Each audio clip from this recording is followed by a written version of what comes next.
Well, that Bible and Black Conference, for I tell you, that was the intersection for so many of us. That the Most High began to take it in a whole new direction. Yeah, I got judged by the Timbs and the khakis. I pulled up, caught parking. The Christians was like, oh, well, I don't know what we're gonna line up in this church, right? Then when we used to travel, man, I used to travel when we were still going into the church, bringing out the truth. I didn't cap the robe on, I didn't have the Catholic collar on. So they was like, man, I don't know what we about to get here. Then we started worshiping. Oh, you worshiping, y'all do that? Now, didn't David do it? Come. You know what I'm saying? So, first give me call Allah, Bahashim, Yeshaya, Christian Ruach, Akadesh, to the Marah, it was home, Abadiah, Yahweh, his lovely life, Virginia, and to the whole Torah Group family. We greet you in the name of our King and our Savior, Yahshua HaMashiach, who the world known to be Jesus Christ. And we kind of overwhelmed just to be in the building today. You know, I gave testimony of him, you know, first encountering me, but my testimony of first encountering him from a brother perspective was when we get fast forward that next year, and we was actually at 70 Harvest. And everybody was in there because there were some guys in there was kind of on some strike stuff. You know what I mean? It was, you know, I don't understand really why they even came there, because they came there looking for a moment of attention. And the way Ott was just, when he got up and began to teach, and he just settled that thing from the beginning, but like, listen, I don't care what name you calling on, it's you calling on. Calm. I don't care what day you feasted on, it's you feasted. And that was like, you know, that's what we had been saying the whole time. Calm. Because when we had first came into the truth, you know, everybody was doing this, drawing the line in the sand, like, okay, Yahuwah was over here, Yahweh was over here, Ahai is over here, Yahweh is over there. I was just like, man, that sounds like the Christian church to me. That's Baptist over here, Zion over there, Presbyterians over there. I was like, listen, man, when I seen the Zephaniah when he said that he's going to give us all a pure language, this whole ways of division went out the door for me. When that was going on, my whole mindset was, how can we come together?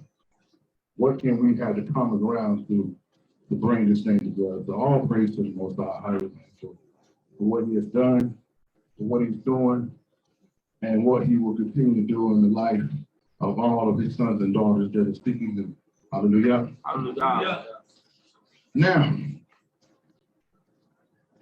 first Thanksgiving, the Most High prayed for allowing us to survive another week in Babylon. Calm. Let's give him praise for that. Hallelujah.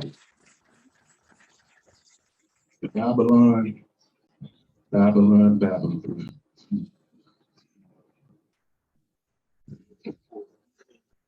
I'm telling y'all, we can do a series just on the madness of Babylon. You know what I'm saying? Just all the things that we have to do just on a daily basis. Just going to the store, for the brothers and sisters going to work. All the stuff that you have to encounter every day, the madness, you know, the new deputized CDC workers and all that. You try to deal with it. It's crazy, man. So just to survive another week in Babylon, and plus, as we're dealing with the most wondrous time of the year. Come on now. We're almost about to wrap it up. Got the brothers and sisters saluting next Saturday day. Couple in a week or so, they're gonna salute Janu. And they're gonna deal with Old Christmas. Then maybe around January the 7th, we can finally get some peace after 3-4 months of pure madness.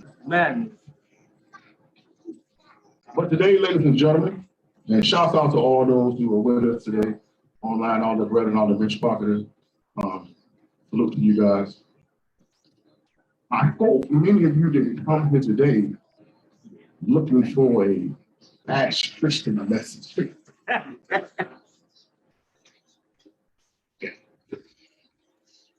Nah, that's not going to happen. I hope you didn't come here with the idea of thinking that we were going to be pointing the finger outside at everybody else today, because it's not going to happen. Okay. Hope you are here today in the spirit of self-evaluation.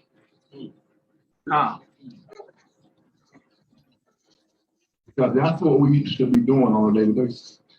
This is what Torah does for us. It allows us to daily self-evaluate ourselves. Because once the example that we're looking to is a Marah, you never arrive. You never arrive. So I pray and hope that anybody who came in with that, with your gun is loaded today, talking about we're gonna bang on, Esau and bang on the Christians. We'll see y'all next week. Most high praise. Hallelujah. But before we get into what the Most High has for Israel today, there's the word for Jacob. We understand that Jacob, we talk about better day, we say that Jacob, that's Israel, and that's the remnant. Jacob represents all of us. Whether you call yourself Black, African American, Christian, Baptist, Republican, Democrat, it doesn't make a difference. The Most High, African, and the Gentile powers know that you're Jacob. So it doesn't make a difference what you call yourself. Come on. That's irrelevant. That doesn't matter. You're Jacob. Israel is, of course, is the one who has wrestled with the Most High, wrestled with their flesh, and received by the Ruach who they are. They're not Black, they're not African Americans, they're not Hispanic, they're not Latino, they're not Native Americans, they're not Africans. But they're from the tribe of Judah, they're from the 12 tribes of Israel. Hallelujah. Hallelujah. But what we all striving to become, the goal is to be the remnant. Because Israel, that's not a free pass. And I think most people are misunderstanding. But I do have a prophetic word that I must release to Jacob. And even though this word is for Jacob, it's also connected to Israel. So let us first go into Exodus 32. We're going to get into some messages today, but most times said that we have to warn, alert, and to inform. Get Exodus 32. I'm going to need y'all to go on a ride with me for a minute. Because for all of y'all that know me, the number one goal is not to speak my opinion.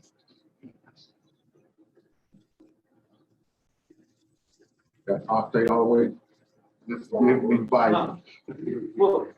Just give me book, okay? That's what I hope to do today.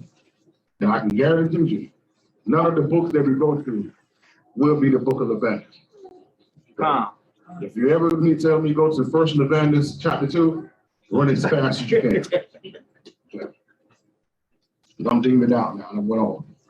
Matter of fact, my brothers have been issued, they have orders that if we go into certain things, they have to take me outside the city and stone me to death. That's the book. That's it. There ain't no grace when it comes to that. We settled that. I go too far off, no coming back. I get stoned to death. Come on. Exodus 32. Let's start there, verse 25. And when Moses saw that the people were naked. Now, this is, of course, for all my avid readers, we know in Exodus, the 20th chapter, the Most High came himself to Israel and brought the covenant. And for Exodus 20 to 24, the Most High fellowship with Israel and the elders of Moses went up into the mountain and began to fellowship more in depth with the Most High. Not only Moses was there, but other elders of Israel was able to come close unto the Most High and to see him in light like they never saw him before. And afterwards, when it came, it's funny because when it became the Sabbath, the Most High set it down. And Moses went up with him on the Shabbat and got further instructions, what we know to be called the Book of Jubilees. Now, throughout this whole time, Moses is going back and forth. The Christian church focuses on mostly about the 10 commandments that were on the tablet, but we also know that during this time is when he received what we call the Sabbath time, or the Book of Jubilees. And that thing didn't take, it took a whole lot longer than people actually thought it would take. You know how our people are. They put a time frame on the Most High. They say, I'm committed, Kwam Yasharala, but as they say, Kwam Yasharala, they stick in the clock. Yes. And if it's taking a little bit longer than they put down, they said it was going to take, people start getting antsy. People start looking back. People start reconsidering, you know. And so now the people, after all the Most High has done, parting the Red Sea, defeating Pharaoh, bringing manna from the sky, water from the rock, all of the things that the Most High has done, in a matter of days now. This ain't over years. They had to go back and read it. Come on. They was there. They go to Aaron, make us gods so that we may follow them. And y'all know the story. They made the 2 calves. And while Moses is up there with the Most High, making all these plans about what he's going to do, the Most High said, looking down and said, right, the people don't went off. They down there wilding.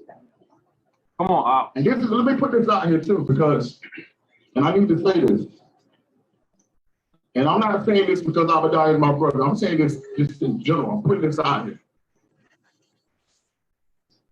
The leaders of Israel are some of the most unappreciated people walking on the face of the earth. It's amazing to me how Israel talk all about how Christian pastors are getting rich, getting cars, houses, while most of Israel is going doing 40, 50 hours a week. There ain't nobody smashing our cash apps, you know what I'm saying? Okay. Our cash apps ain't holler. Okay. Right. We ain't getting past the 80 programs, we ain't getting anniversaries and none of that. Right? But yeah, we're taking phone calls in the late at night. We're paying for problems that have absolutely nothing to do with us. But we're the ones that quickly are disrespected, quickly are unappreciated. And the whole time while they're attacking Moses, Moses is up here pleading on their behalf because the Most High is ready to wipe everybody down. And I'm going to say this today to my so-called Christian brothers and sisters. You hate your brothers and sisters right now because of what the truth they're telling you. But you don't know that America is still alive because of the people that you hate. You got water coming into your house, and you got electricity coming into your house, and food in your cabinets and your refrigerator because of the people that you hate. Talk about it. Because when that number is reached, when that physical thing says, the message is taking all this out. And one day you're going to appreciate the fact that Israel was standing on the street corner, was doing 3-hour lessons and doing all of the things that you hate. Because that realization is going to come, and this is the only reason I'm still alive. So I just wanted to put that out there. So Moses go down, and he sees that the people are naked. Now you have to understand, ladies and gentlemen, this is deeper than a physical, I don't have no clothes on. This means that they have dropped and lost their spiritual covering. Come on. Because once they went from the 2 calves, away from the Most High to the 2 calves, they are naked. They are open season for the enemy to destroy them now. How do I know that? Keep reading. Look what he said. And when Moses saw that the people were naked, right? but Aaron had made them naked. Because Aaron made them naked. Aaron didn't take off their clothes. But Aaron did the two calves. Aaron made the neck and did what? Unto their shame among their enemies. Y'all see that? They went from a people that couldn't be touched to open season for the devil. Watch this. Verse 26. Then Moses stood in the gate of the camp and said, who is on the Most High side? Who is on the Most High side? All over the world today, a lot of people saying that they're on the Most High side. Talk about it. But you can't tell them nothing, you can't tell them no different. But Moses asked this question, he said, what? Who is on the Most High side? Who is on the Most High side? Let him come unto me. And all the sons of Levi gathered themselves together unto him. Now, hold your place there, and go to Deuteronomy 18. I need y'all to see something here. I'm going to transition you from this time of old to where we are today. And you're going to see how all of this is lining up with the responsibility that Israel has to Jacob today. But Jacob, you must understand is that if you don't heed the words of your brothers and sisters, it's not going to end well for you. Your intentions of your heart, what I meant by doing it, I did it for the kids, all of these different things that you're saying that's not going to matter. Come on, when you stand before the Most High. Come on. Watch this, Deuteronomy 18, and then we verse 18. I will raise them up a prophet from among their brethren. You say what? I will raise them up a prophet from among their brethren, Right? like unto thee. Uh-huh. And I will put my words into his mouth. You gonna do what? Put my words into his mouth. Right? And he shall speak unto them all that I shall command Now you. you notice that word prophet there is capitalized. Come. Moses is telling them that there's going to be a prophet that's going to be raised up among Israel that's going to be like unto me. He's going to do the same exact thing that I'm doing for you, but he's going to take you to the whole new level. Watch this, verse 19. And it shall come to pass that whosoever will not hearken unto my words, which he shall speak in my name, I will require it of him. Now, let me pause here. When Moses said, who's on the Most High side? Who were the people that came to him? The Levites. The Levites. They represent who? The priests. The ones who carry out the service of the Most High. They came to Moses. But Moses said that they shall come when the new prophet shall come. And if you don't hear his words, the Most High said it will be required of thee. Watch this. Now, go to Luke the 12th chapter. Did everybody come to Moses? No. The majority of the people were standing there like, what's the problem? We just having a good time, Moses. Moses, you understand. You know how it be.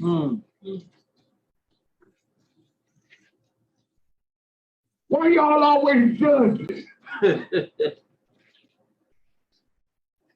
Y'all make this thing too serious. This is the way we decided to serve the Most High. Ain't that what we say? Right? Watch this. So there was separation amongst the camp. And the only ones who came with the Most High, with Moses was who? The Levites, the priests. Watch this. Go to Luke 12. And we all established that that prophet that talked about in Deuteronomy 18 is who? Hamashiach. Come. Luke 12, verse 51. Suppose ye that I have come to give peace on earth. Now, what is one of the main things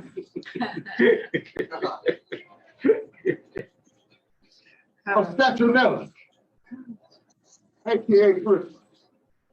Jesus came to bring peace on earth. How can I destroy your whole holiday by half a verse? Not a whole verse, a half a verse. Read it again. He says what? Suppose ye that I am come to give peace on earth. Until you nay. No, bro. Nah. That's what y'all just saying. Nah. I ain't come to bring no peace on earth, but what? But rather division. Division. Remember, Moses Who's on the Most High side? Automatically division, because before they came down, you realize the Levites were down there with them, right? Come. Y'all see that, right? Let's not forget. The Levites, they decided to come back to the Most High, but before they was turned up before, they were turned up along with everybody else, right? He said, I do what? Read it again, chapter and verse. Look at the 12th chapter, verse 51. Suppose ye that I have come to give peace on earth. I tell you nay, but rather division. Right. For henceforth there shall be found in one house. 5 in one house. Divided. 3 against 2, and 2 against 3. Right. The father shall be divided against the son. Right. The son against the father. The mother against the daughter. The daughter against the mother-in-law against the daughter-in-law. Right. And the daughter-in-law against the mother-in-law. Now, when you're doing the holidays of Christianity, is there division? No. The whoremongers is there. The drunkards is there. The sodomites is there. The liars is there. The thieves are there. And we know, we'll be honest, the pedophiles and the molesters are there. Everybody is there, standing around the table saying, oh, Jesus loves us. Yasha said, when I come, there's division. This is the true example, ladies and gentlemen, that we have, knowing that what we're doing is the right path, because it's the only thing that has brought division in the family. Come on, Op. Nobody had a problem with you when you was lying. Talk about it. Bro, Thanksgiving, me and my cousins, all of us will come down and we'll be sitting there and everybody will get that look. And everybody go to the store. Go around the road, it took us an hour and a half to get back. Talk about it. In unity. And when we got back, you smelled us before we got in the house. Come on, Op. Nobody had a problem. Nope. Didn't say a word about it. There was no issues. Now that I want to keep lost that commandments, I'm wicked, I'm the devil, I'm the enemy now. Come on, Op. Don't sugarcoat it. Yes. Watch this. Watch this. Now, go to Revelation 1. I need y'all to follow me. Look at how this transitions, because what the Most High does in the beginning, he doesn't change. The Levites came to Moses. They the priests. The new prophet came to bring in the new. And he said, if they don't listen to him, it's going to be required of you. Watch this. Revelation 1, verse 5. And from Yahshua Hamashiach, who is the faithful witness, and the first begotten of the dead, and the prince of the kings of the earth, unto him that loved us and washed us from our sins. He did what? Washed us from our sins in his own blood. And has made us kings and priests. He made us what? Kings and priests. He made us what? Kings and priests. Kings and priests. Are y'all seeing this? He made us kings and priests. Go ahead. Unto the Most High. Unto who? Unto the Most High. Unto the Most High. Who? Ask you again. Who came and stood with Moses? The priests, the Levites. And Yahweh came to make us priests. He didn't come to make you church members. Come on, Op. How do I know that?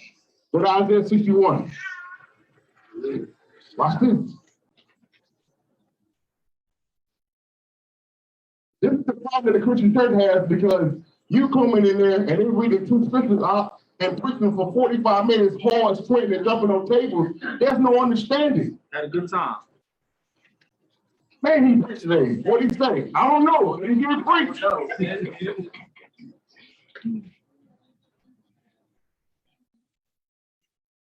Can't give my whole life to something I don't have no understanding. Come on, Op. So Yahweh said that he came to make us priests. But look at what Isaiah 61 says. Isaiah 61. Verse 6. Watch this. But he shall be named the priest of the Most High. He said what? But he shall be named the priest of the Most High. This is what the world is going to call you now. Come on out. You shall be what? Shall be named the priest of the Most High. Go ahead. They shall call you the ministers of our Yah. Right? You shall eat the riches of the Gentiles. And the priests and the ministers of y'all going to do what? You shall eat the riches of the Gentiles. Y'all talk about reparations. The reason why you ain't getting reparations is because you out of position. Come on out. You're looking for something to come to you now because you got fringes on. Nah, that means it calls more of a servant. What do y'all to say? The greatest among you shall be what? The servant. Come on out. He that exalt himself shall be what? Abased. But he that humble himself shall be exalted. Ever since you found out you was Israel, you walk around with your chest out. Come on out. When you're really supposed to be bending your knees on your face. So that's what the priests do. You're the ministers, you're carrying out, you're doing the work.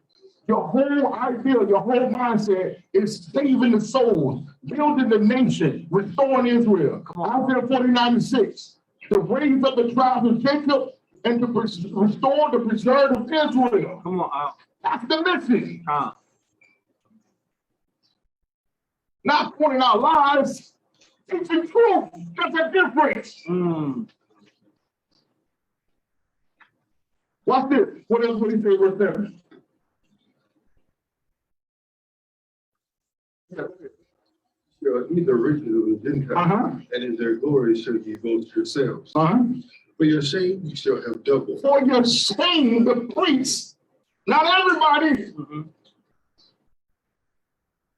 not the people with the hair wraps, not the people that can quote Hebrew, but the priests and the ministers shall have what? For your shame you shall have double. Go ahead. For your confusion they shall rejoice in their portion. Y'all see that?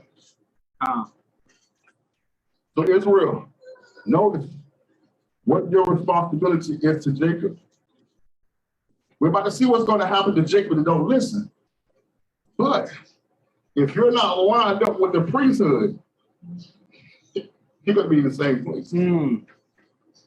Because in Luke 12, what did y'all say? When I came back and I seen that servant not working, I cut him to sunder, and I put him over there with the hypocrite. Which one you want? Watch this. Now go back to Exodus 32. This is the word for Jacob. And Israel, you understanding that you are aligned, you are connected. This ain't no them and you and me. This is us.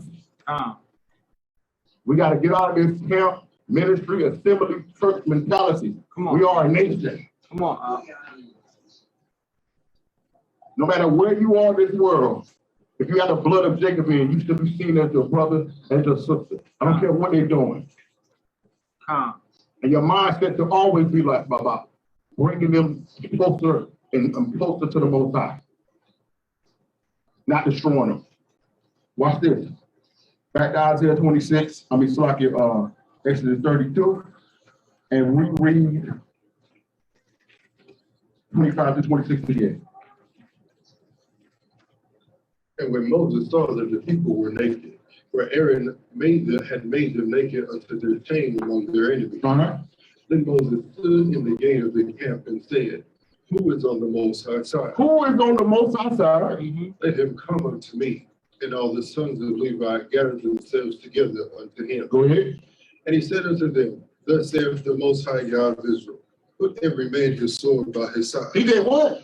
Put every man his sword by his side. Go on social media and start posting. Put every man his sword by his side. And go in and out of the gate to gate throughout the camp. Right. And slay every man his brother. No, say he's gonna get grace. Slay every man his brother. And every man his companion. And every man his neighbor. Y'all see that?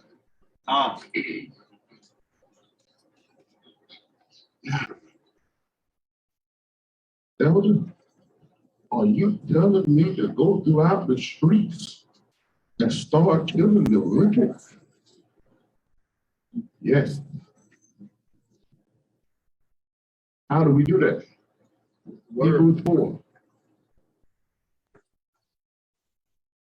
People that's not here, if y'all could see the looks that I got when I said yes. Some of them say, I got my soul with me. Let's get it. That scared me more than anything. That's the time it is. That scared me more than anything. You got quiet, did you? I'm telling you, man. I know, man. It's the time already.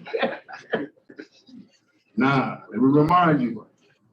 When in Mark, when Yahshua and the disciples came outside of the city and they wouldn't give them a place to stay, they said, yo, should we call down fire from heaven? What did Yahshua do? We looked at them like, hey, you know, not the time, man.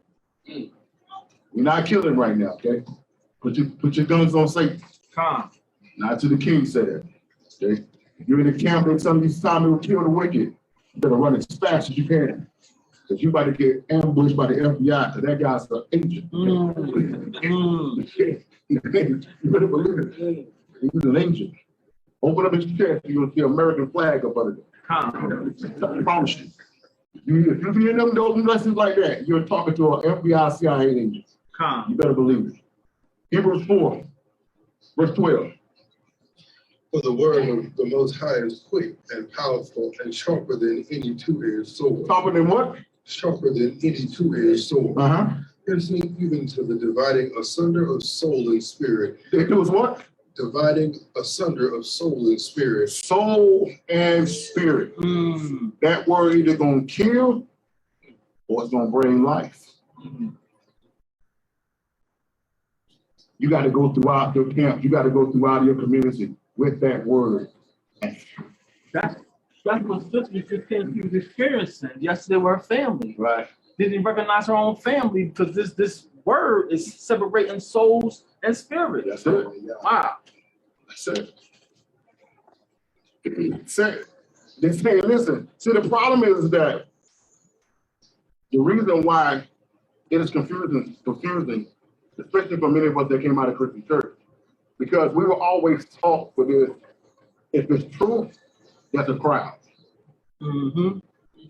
So that means if you're talking what you should be saying, everybody's gonna be there. And the reason why people are leaving, they say, is because proof ain't going forward. But the truth of the matter is the exact opposite. Lies is what bring everybody together. Because of what y'all can say, broad is the way, and many shall find on that path to destruction. And then Ezra brought the same thing out. He said, if there's a great city and there's only one path that you can go through, one man at a time, you're not going to see a lot of people there. So we feel like, yo, it's just a few of us. Man, when we woke up, man, back in 2013, for years it was just me and him. All praises. And my whole county ain't nobody in the truth but us. To this day. We've been breaking it out for years. But they'll say, yo, our boys ain't got it. They should tell us now we ain't got no ministry because we ain't have a building. They didn't know all the cities that we traveled in. They didn't know about the Bible and Black conferences and all the conferences I done preached all over the country. They don't know anything about that. Yes, in Waynesboro, North Carolina, there was no church, so you don't have a ministry.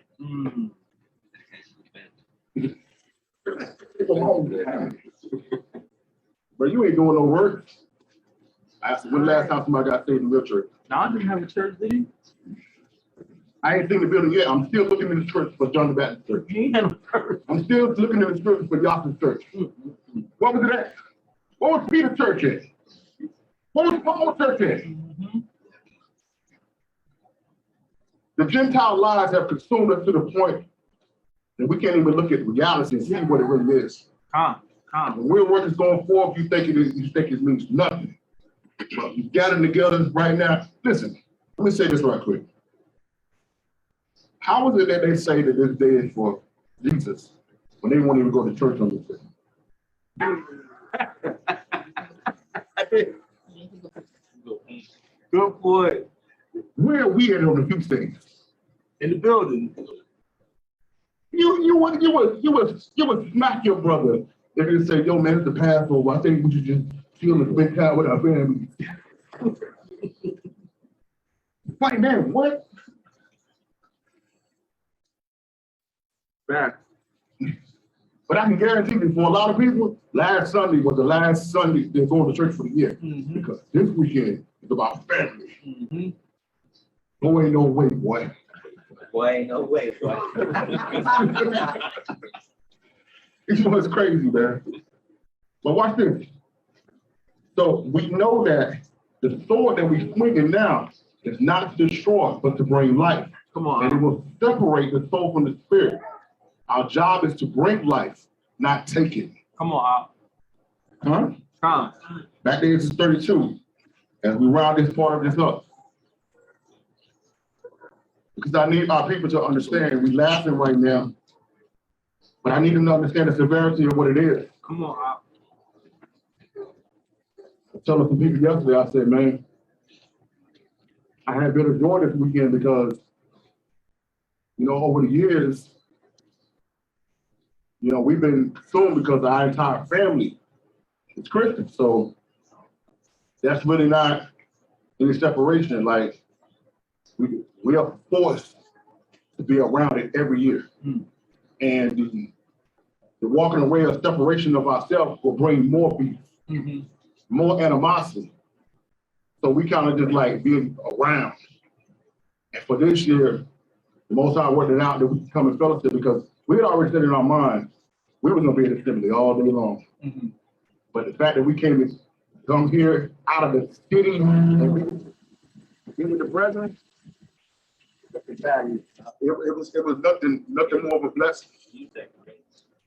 Thank you, God. It was so much of a blessing. You understand?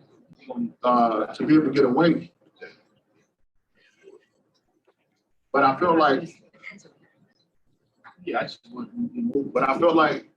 said it was kind of bittersweet because the simple fact of the matter is the idea of knowing that what the rest of the people is going through and where their mind is, it kind of made it difficult to fully appreciate and to, you know what I'm saying, initially before the sun went down yesterday, it was kind of hard to be able to fully enjoy what the most I was doing. And by the time the sun went down, I was like, shh, fuck that. I can't let this rob me. I just gotta go in. I just locked in. I just turn my phone off and start worshiping. So I'm not gonna allow people that ain't thinking about me to ruin my experience with the Most High. My brother used to have to help me with that because I used to be tripping, like, yo, man, you got too much of a level of expectation. we used to come on feast days, right? Tell them how we used to go with they thing. Oh yeah. So initially, right, we would be like, okay, we go into 1 Corinthians 10. You know, it said, for non-believer bid you to come to a feast. Yeah. Right? Go with them. So we said, okay, we're gonna go. But we used to tell them, like, listen, we only here just to come through. Initially, what we would do is we say, yo, we fast. Right? That started being like, yo, y'all not gonna eat. I told y'all we fast. Right? So then it's all right. See what we're gonna do. Y'all hold a dinner after sundown, we'll come through. Right. So you make steak and Thursday, I know in the eyes of the Most High it's Friday. So it's all good. All right. We will go, then turn around, come time for dedication. Bet. Not come through. Passover come through. Not coming through. But we were like, yo, we constantly asking y'all to come, because what they used to tell us was, yo, y'all looking at it too serious. It's just about family. I said, okay, then. If it's just about family, instead of eating on Easter, let's eat that Saturday. Nah, I ain't doing that. Instead of eating at Christmas on the 25th, let's do it on the 26th. Nah, I ain't doing that. Instead of eating that Thursday, let's eat that Friday. Nah, I ain't doing that. But you said it was just about family. Right. Is it? So this one particular year, We did a dedication. Bro, we had a wonderful time. Wonderful time. Whole set apart was there. The whole family came down there. It was amazing. Everybody dancing, singing. It was a beautiful time. So much food. And I walked in the crib. And I just looking around, it was just like it was a regular day. And I automatically got mad. But I wasn't as mad yet until somebody said, hey, yo, y'all got some coupons around here? We got to go get something to eat. I almost start flipping tables over. What do you mean some coupons to go get something to eat when we just had a feast? We talking about some Arby's coupons? Tell us this, man. You're talking about going to Arby's on a feast day? Yeah, Ox came in and was like, yo, man, your expectations is a little too high, man. You gotta let it ride, man. You can't keep letting it do that to you, man. So I was like, you're right, man. But it's easier, but it's still ain't easy. It's easier, but it's still ain't easy. So where we at? Exodus 32, where we at? So we got to get into this word. This is for Jacob. Huh? Yeah, read that again. And he said unto them, thus saith the Most High Yah of Israel, put every man his sword by his side, and go in and out from gate to gate throughout the camp, and slay every man his brother, and every man his companion, and every man his neighbor. We got to go out throughout Israel. We got to cry out and spare not. Tell Israel their sins. And let the Most High do the work, Verse 28.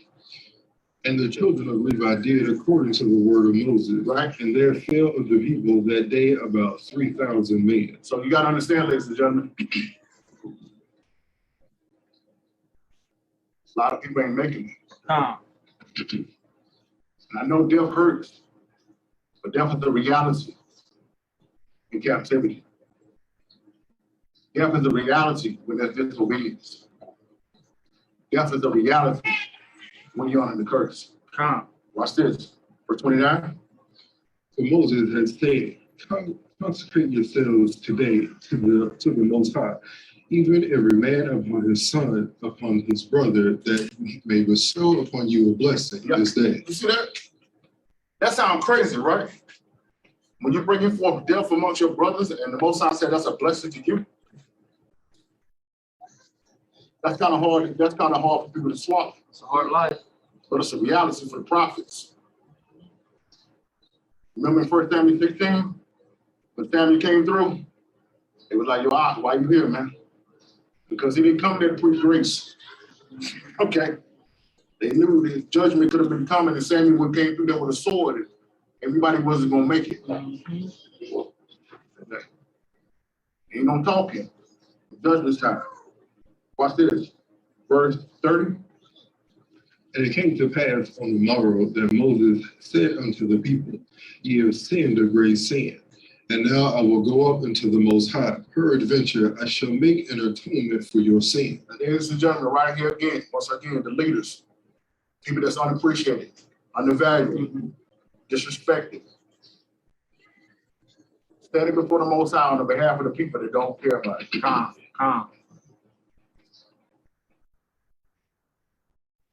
Because the elders of Israel is not asking for worship. He's asking for the fact that you recognize what's being done on your behalf. We know we're not going to get it from the world. We care less. Y'all shouldn't get it from the world. We don't expect it. But you have to understand, ladies and gentlemen, when you are resting and sleeping in your night, your elders are standing before the Most High.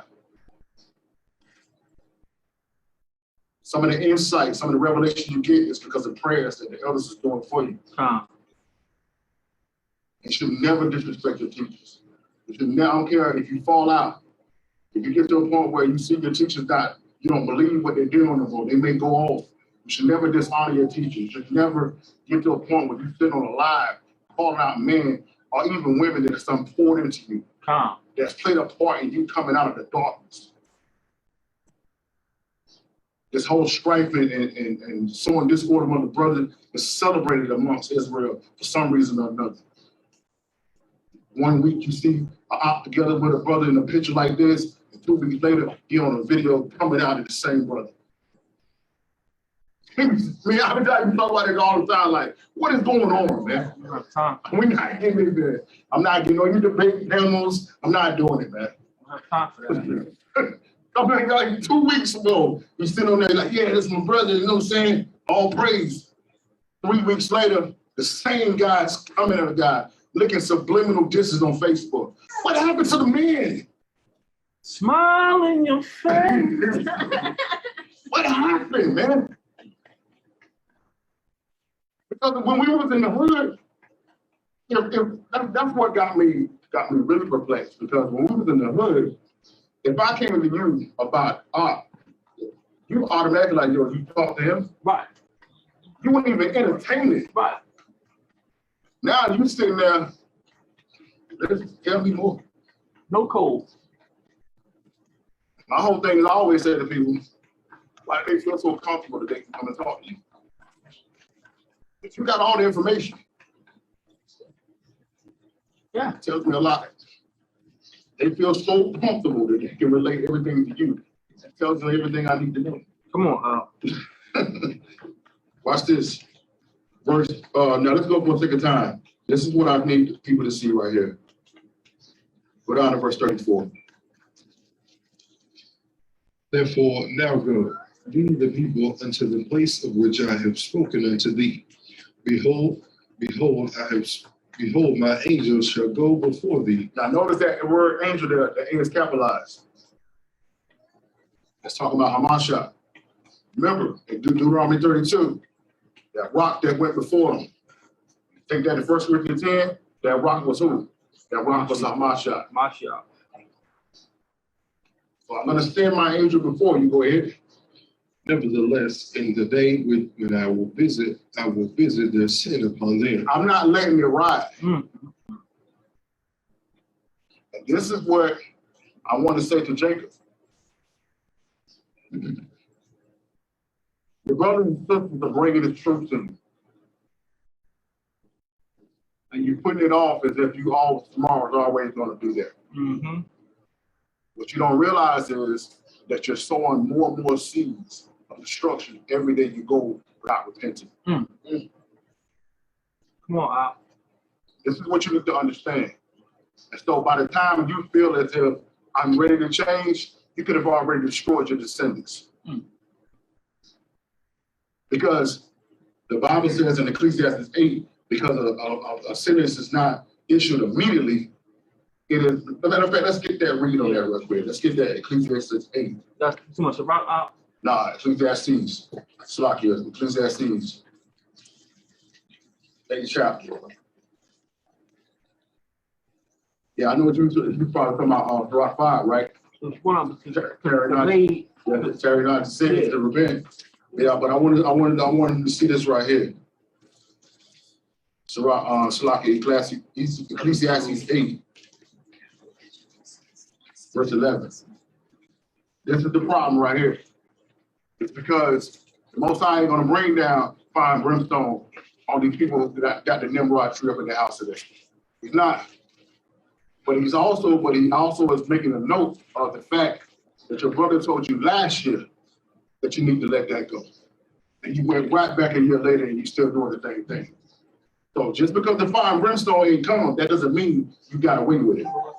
Ecclesiastes 8, verse 13, verse 11.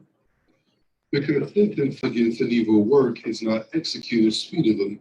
Therefore, the heart of the sons of men is fully set in them to do evil. It's fully set onto them to do evil. Because the Most High ain't doing it like this. This is what Paul was talking about in Hebrews when it says that you're disrespecting the covenant in spite of grace. Because before, you got caught in adultery, nobody was even talking.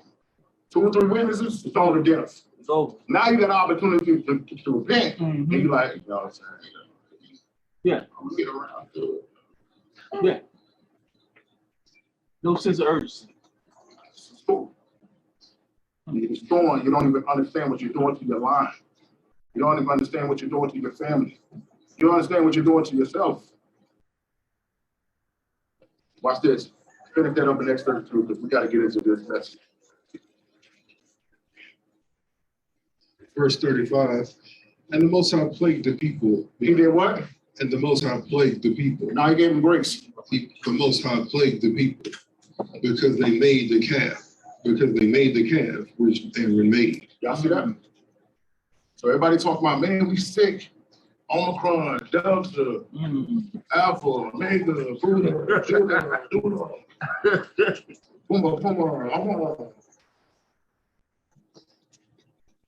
You don't even understand.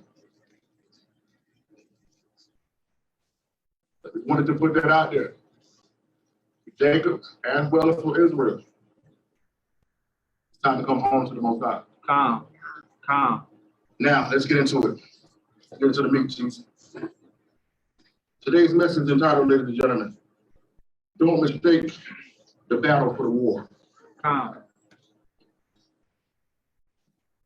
Don't mistake the battle for the war. Ladies and gentlemen, a lot of Israel right now, I can guarantee you, I ain't been on social media today, but I can guarantee you, they had their means locked and loaded all day long. Now, I admit this year I had a little bit of fun. Yeah, R. Kelly was. Yeah, I had to share that one. I was tired. I had a little bit of fun. And I did those things because sometimes humor can be what makes people think. You understand? Like,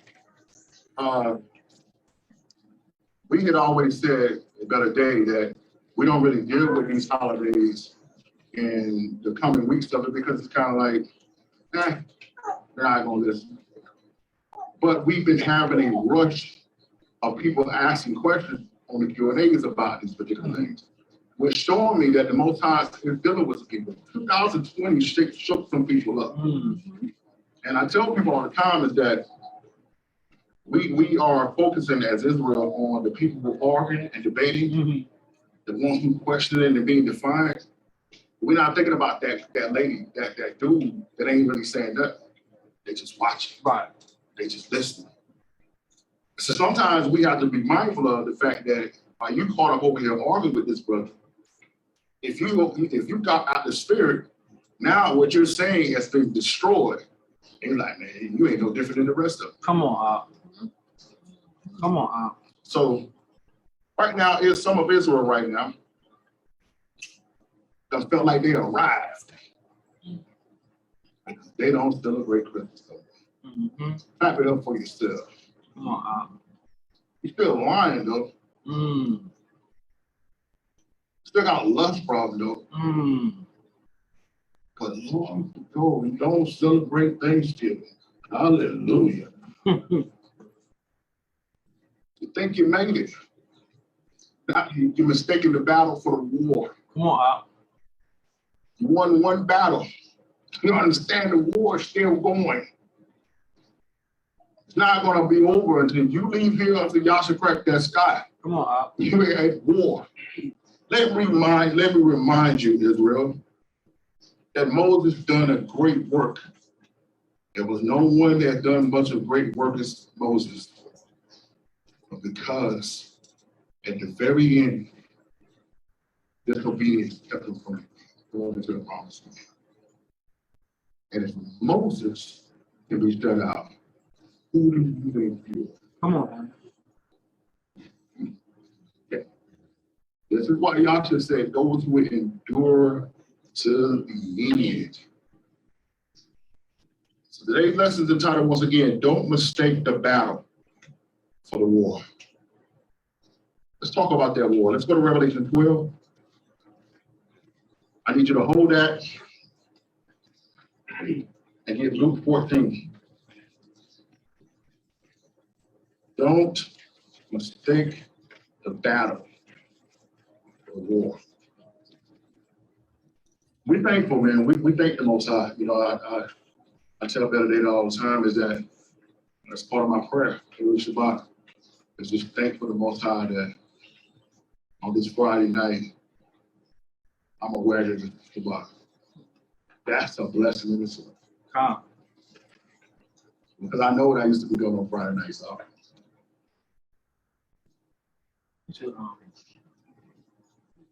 Revelation 12. I need you to hold that and get Luke 14. I know that Saturday, when I'm getting ready for the Shabbat now, that sometime I was just getting home back in the day. Come on,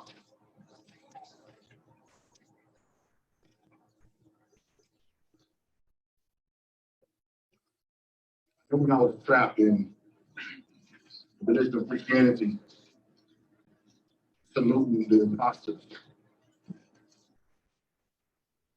The last couple of weeks, on my memory that's been coming up on Facebook, seeing old posts of me fighting for Christmas. They got to put the Christ back in prison. We got to put the Christ back in it. I was what they got. Why are they skipping over Thanksgiving, go over Halloween straight to Christmas? That guy. I guess this is why I have more of a passion for Christmas. I was that guy. To be honest with you, a lot of Israelites, the reason why you're so hard and so rough is because you never really been committed to anything in your life anyway. You never served nobody, you never fed nobody, you never no homeless, you never there for widows, you never did no work. You got no work. You got no works now. On stage. The guys that's talking the loudest on social media, they got no works. You telling people to leave the church and you got nowhere for them to go. What are you gonna do? You wait because you go to church on Sunday. Oh, you got a church? No. I just got my iPhone and just sit up here. Oh, they supposed to come learn with you? Yeah. All that, the famous if you don't want to be following no man, but you going live 3 times a day. Talk about it. Don't follow other men, just follow me. Boy, it's crazy, man. Got all the answers. Right. Revelation 12. And then let's look at verse 13. And when the dragon saw that he was cast into the earth, he persecuted the woman which brought forth the man-child. We know that's Yasharah, the nation of Israel. We know that man-child is Yasha, Hamashiach, who the world under Jesus Christ. The devil came to persecute the woman. And they want to tell you in the religion of Christianity that the devil is persecuting after everybody. Nah, it's not. We got everybody else. Right. It's not mad at you. You're a team player. You know what I'm saying? I ain't mad at you, bro. You're up building this kingdom every day. Come on, New bricks every day. Yeah, not mad at you. Watch this. Verse 14. I really want to break this whole chapter down. I really need to do that. But I got lessons on that, and we can teach you who all that is. But today I just want to edify and encourage and empower Israel. So we're going to just kind of move it on fast in this. What we at on verse 15? And the serpent cast out of his mouth water as a flood after the woman. That's Christianity. Come on, That's Islam. That's the Wahhabism. That's the conscious movement. Come on, That's the black woman is God. That's you, your own God.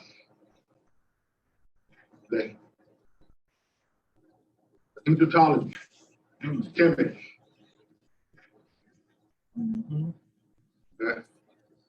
That's the American dream.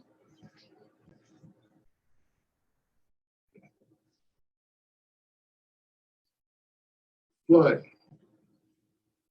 That flood was after who? And the serpent cast out of his mouth water as a flood after the woman. After who? After the woman. After the whole world. After the woman. So yeah, I'm showing you. The Bible's saying that he don't care about the world. He already got it. Come on, He didn't have him since the Tower of Babel. They've never left him. They're the most committed. They've been committed to him since the Tower of Babel. Okay. The only one that he's never had fully was Israel. Come on. Going to Matthew 4, we're going to break that down a little bit. Going to Matthew 4, when he went to Yahshua, he said, listen, he showed him all the kingdoms of the earth. He couldn't show him if he didn't have them. That means all the kingdoms and the religions that come along with them, they're all team sake. Every one of them. You tell the people you roll with whatever you want. But you and I know what's going on. Pay back. I know you wicked guys will wake back. All you old pagans trying to advance all over now, taking like a man. Guys are looking like Larry Holmes, slapping and sick. It's over. Okay? Respect it and check it. So, watch this. Verse 17. And the dragon was wroth with the woman. What? And the dragon was wroth with the woman. Nah, he's mad with the world. Wroth with the woman. Nah, he's mad with Christians. Wroth with the woman. Nah, he's mad with the Jewish people. Wroth with the woman. Wroth with the woman. And went to make war with the remnant of her seed. He did what? Went to make war with the remnant of her seed. Don't mistake the battle for the war. Come on. Notice who the war is with. It ain't with Israel. Remember, he sent the blood after Israel. But the war is with who? With the remnant of her seed. Are y'all seeing this? That's why we're going to show you the different battles that Israel is constantly losing, thinking they've won the war. Because the war is with Israel. The war is with the priests, because the priests are the only ones that can be effective in releasing the others from his captivity. Come on. That's why the war is with who? With the remnant of her seed. Go ahead. Which keep the commandments. That do what? Which keep the Which commandments keep the commandments of the Most High. And have testimony of Yahshua HaMashiach. Are y'all seeing this? Come on. Listen, I try to, y'all believe this or not, yo, my hand to the Most High. So on Mondays and Tuesday afternoons, I go through Messenger and send out invitations to the Q&A that we do on Tuesday nights. All right? And so, I send the people, tell them if you got questions, ask. That's how a lot of times we have a lot of questions already submitted because of the invitation that I sent out. My hand to the Most High. I sent this lady an invitation. And she wrote back to me, she said, I'm not interested until you first answer a question. I said, okay. And she said, what is your position on Torah? I said, okay. That's a good question, because if I'm, why would she want to talk to me? Right. And I said, my position is the position of all Israel, and we must keep Torah through Hamashiach. She said, never mind it.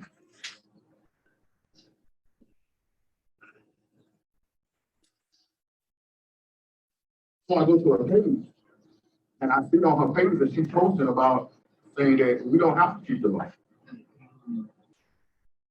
I'm seeing how her and her people that say in Israel, how they're dressing. He said, oh, now it all makes sense. So if you told Torah, I can't rock with you.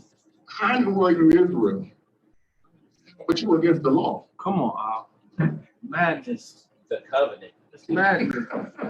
Yo, come on. And Art said that time when we was at on 70 Harvest, Hashemayah said, every word that come out of the Most High's mouth is command. Come on. Every word. Everything's Torah. Right? She said, yo, before you pro Torah, I can't rock with you. See, the old L would have just went in. Not a bishop was standing there. Yeah. The new L is like, Most High Christ bless. Yeah. What can I say to that? Yeah. Look at his Torah. He quoting Torah to you means nothing. Spirit on her. A lot of them. A lot of them. Mine probably precept that I saw yesterday. My spirit is so hard. Bring it out. in the book of Job, and it's all the way down to. I've been reading this for one reason or the other. I don't want to take up too much time, but I'm just going to read verse 32. It says, "And it shall come to pass that whosoever shall call on the name of the Most High shall be delivered. For in Mount Zion and in Jerusalem shall be delivered." Let's get another reading, y'all. Yes, yes. Chapter and verse. Joel chapter 2, verse 32. Uh-huh. I got it. "And it shall come to pass that whosoever shall call on the name of Yahweh shall be delivered. For in Mount Zion and in Jerusalem shall be deliverance, as Yahweh has said, and in the remnant whom Yahweh shall call." So what you're saying is witnessing to me, man, because this whole time we be like, man, why don't you get it? Why can't y'all see it? But the Most High blinded their eyes. King Yahweh said, "I open what no man can shut, and shut what no man can open." That's your heart, man. That's it. If you understand these words that's been brought out these past couple of years, or past couple of months, or past couple of days, it's because King Yahweh, King Yahshua, is opening something that no man can shut. If you get puffed up, or if you get rebellious, he gave you that free will. He said, "I come at the door and knock." If you open it, they'll come into you. He's gonna bring the Holy Spirit to you. If you don't, so I just want to say, Oh, crazy. You know I got to land back off there. You know I got to land back on there. Proverbs 16. Watch this. Verse 6. And we said that, Joshua said that, that's all now. You remember in when he said when the disciples came to him and said, "Yo, why you speak to them in parables?" It was like, yo, because it's not given to them to know the mysteries of the kingdom. And this is one of the things that's difficult for us to grasp because we're so eager. We got this zeal. We want everybody to get it. But the truth of the matter, everybody don't want it. No, I had to learn that. I had to learn it. Everybody don't want it. I had to learn it. And then everybody, well, everybody not even have the ability to do it. can't do it. Can't get away. Can't stop it. That's it. Proverbs 16, verse 6. By mercy and truth, iniquity is purged. By mercy of the Most High and the truth of the Most High is iniquity purged, which means, ladies and gentlemen, I don't know what you're telling yourself, Israel, but you didn't get to this point on your own. Come on, come on. It took the mercy of the Most High and the truth. Let's break that truth down. Psalms 119, verse 142. Come on now. Thy righteousness is an everlasting righteousness, and thy law is truth. Come on. John 8:32. You shall know the truth, and the truth shall what? Make you free. Come on. John 14:6. Amashak is the what? Way, The truth. truth, and the life. John 16. By which I shall send what? The spirit of what? Truth. And let me go back. He says, there's some things that I need to say to you that you're not able to even receive yet. This is what people don't understand. When you're dealing with this thing from a surface perspective, you're only seeing the tip of the iceberg. Come on. Yahshua told the disciples, like, yo, I got a lot I want to tell you, but you don't even have the ability to hear me right now. Howbeit, when the spirit of truth comes, she shall do what? Teach you and lead you to all understanding, because she shall speak of me. Come on. So by the mercy of the Most High and the truth of the Most High is the way iniquity is purged. But then look at the rest of that. And by the fear of the Most High. And by the fear of the Pharaoh. Fear of the Most High. By the fear of me losing my job. Fear of the Most High. By the fear of me losing my family. Fear of the Most High. And by the fear of the Most High, men depart from evil. Men depart from evil. Huh? That's a great precept. That grace doctrine has taken away the fear of the Most High. That's it. Yep. That's it. When one of the ops said that grace, or Shemar, grace is going to get people killed. Right. Right. And listen, it is simply because the people that grace was never given to are the ones that are teaching grace. Wow. That's the problem.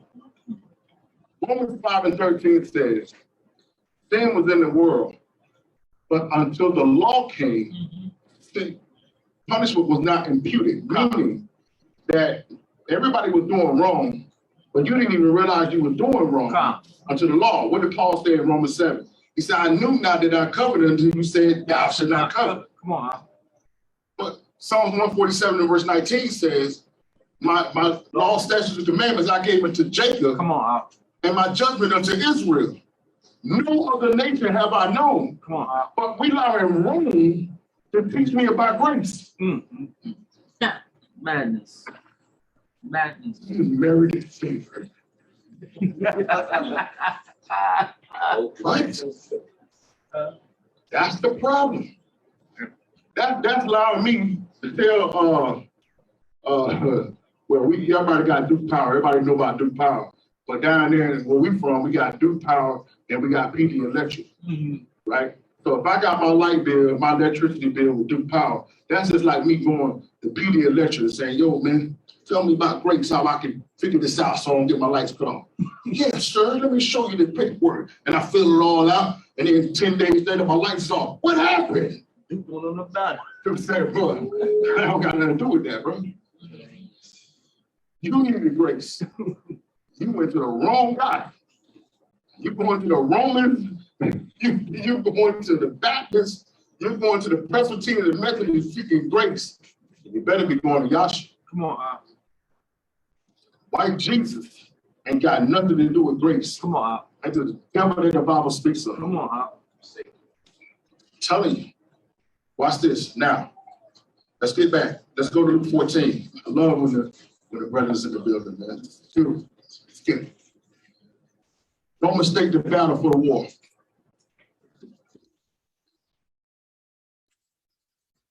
Luke 14.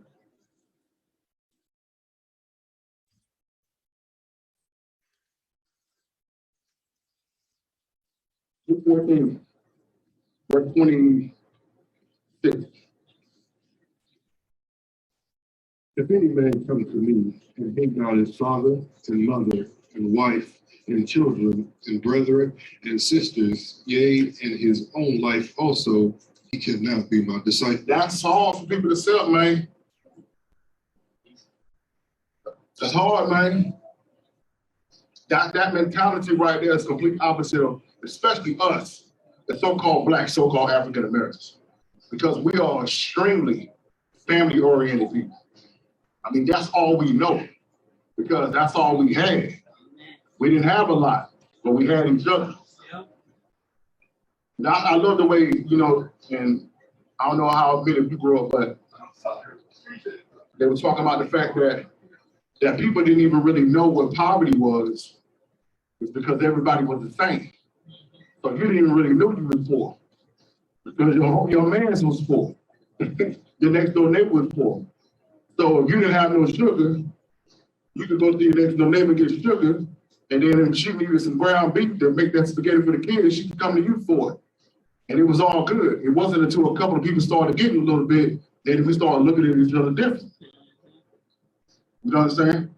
But this whole mentality, when you see that word, hate, it doesn't mean, ladies and gentlemen, that you can no longer care or have any sensitivity or any level of compassion for others outside of the Most High. That's not what he's saying.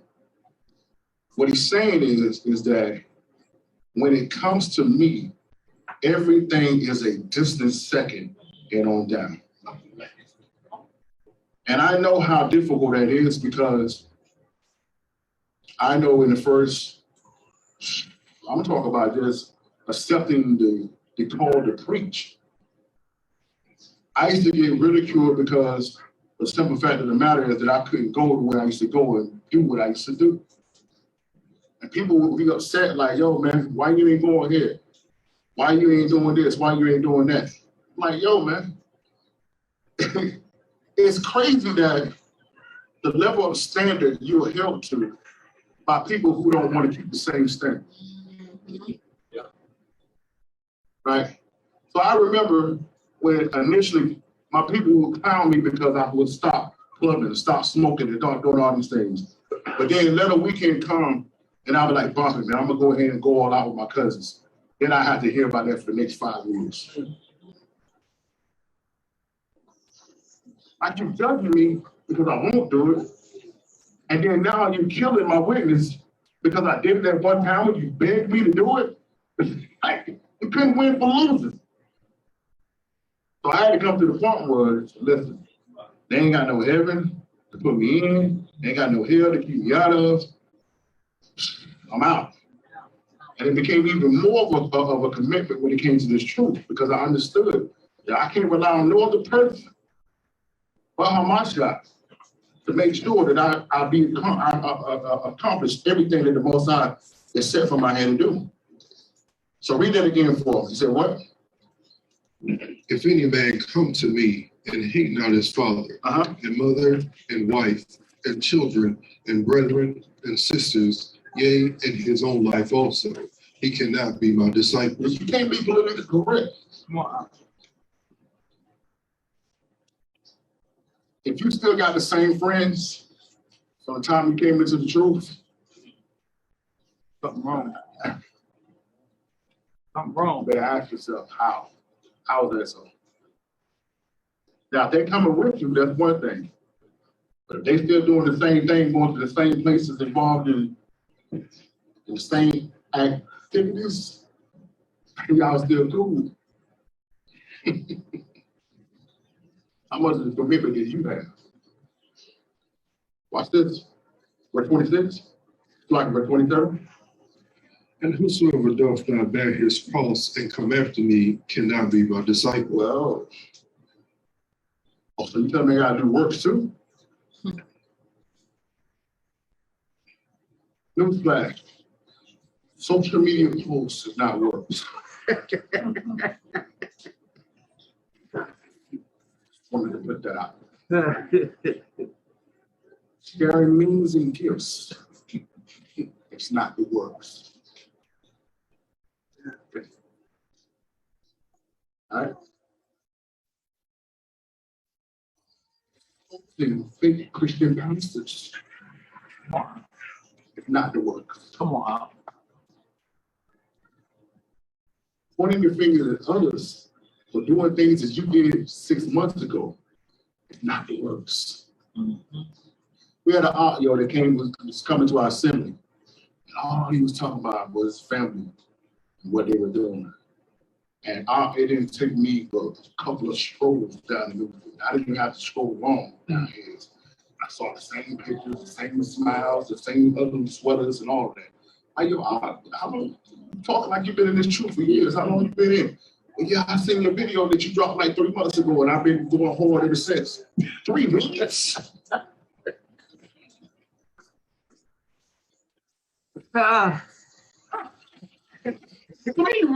He's ready to teach. And you calling the sinners out. Badness. Needless to say, he's no longer with us. Copy. He's no longer with us. But, you know, that guy is funny. It's hilarious. Right. Verse 28. No, let's read it. I can't go back to that. Read that verse 27 again. And whosoever doth not bear his cross and come after me cannot be my disciple. Ladies and gentlemen, you have to bear the cross. Mm-hmm. And you realize what the cross represents, right? Yeah.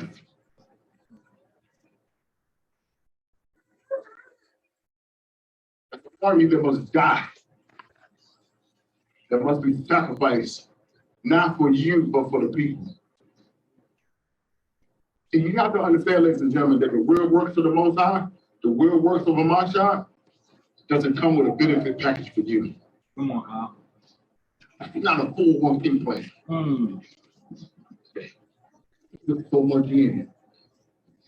Pastor said he gonna match it. Nah. So you can't sit around and count your words.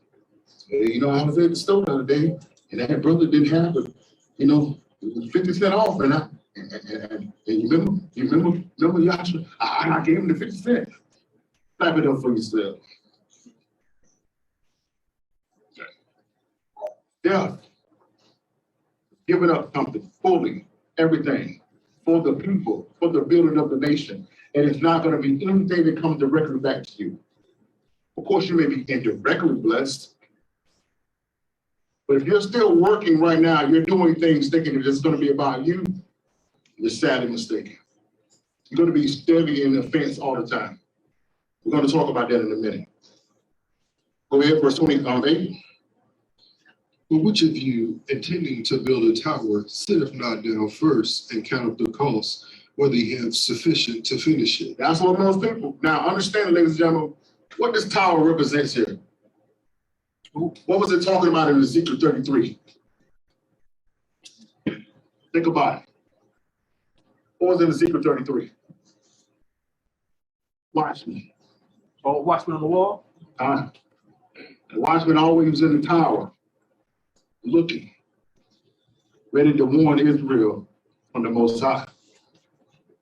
Read that again. It says what? For which of you, intending to build a tower? How many of you, ladies and gentlemen, seriously, when you came into this truth, understanding that you were not black, that you were not African American, that you were from the tribe of Judah, from the nation of Israel, how many of you sat down and said, this is what it's going to take for me to be the best servant for the Most High? None of us did.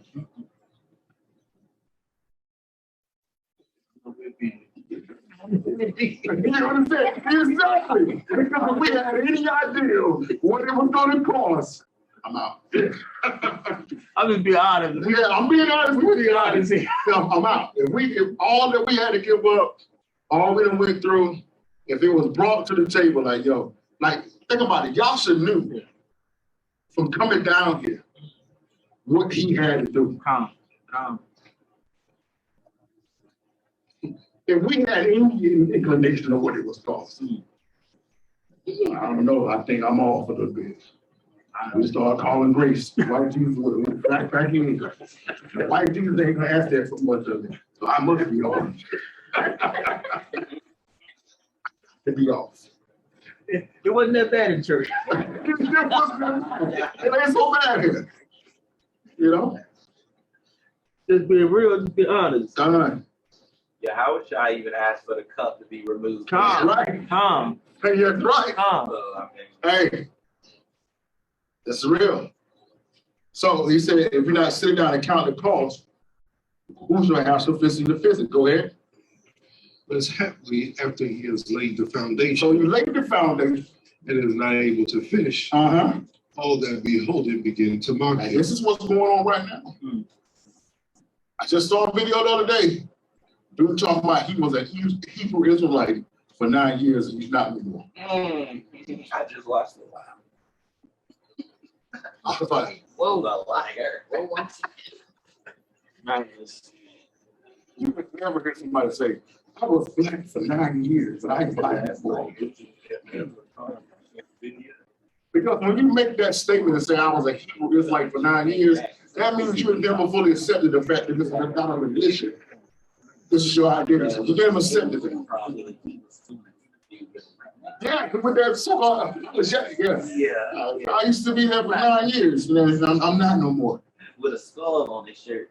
Yeah, and with the arm tattoo on there too. Get out of here, bro. Sit down with the devil. And they ain't had no Bibles up. None, not a Bible. They got the truth. Got No the gospel Bible. of Jesus Christ, but they Good news. No book. I'm just saying that like this. Bro, you don't even understand. I used to be a Hebrew Israelite for 9 years, but I'm not no more. This is happening every day. I've told story after story. We got people come, it gets real, You just don't see them no more.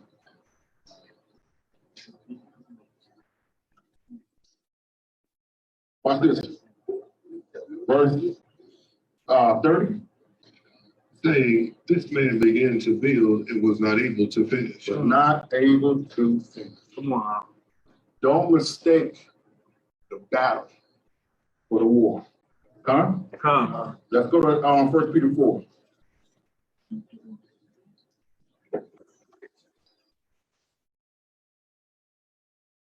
Don't mistake the battle for the war.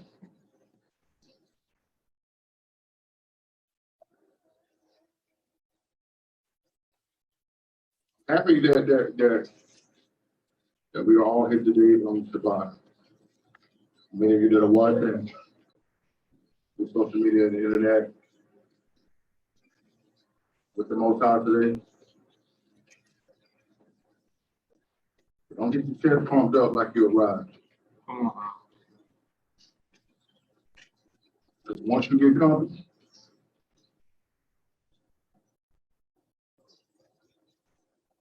as the old folks used to sing in church, your right foot slips and your soul be lost. I used to be careful how I walked ever since I used to hear that song. So I didn't want my right foot to slip. Soul lost into my right foot slip. Right. Peter 4.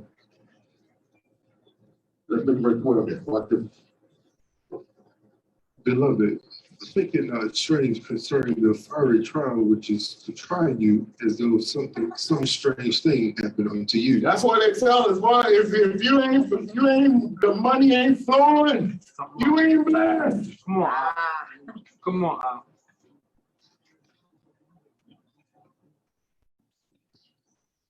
You can't be going through marital turmoil right now. You ain't blessed. Come on. Money things. Nobody blessed by Jesus will lose their job.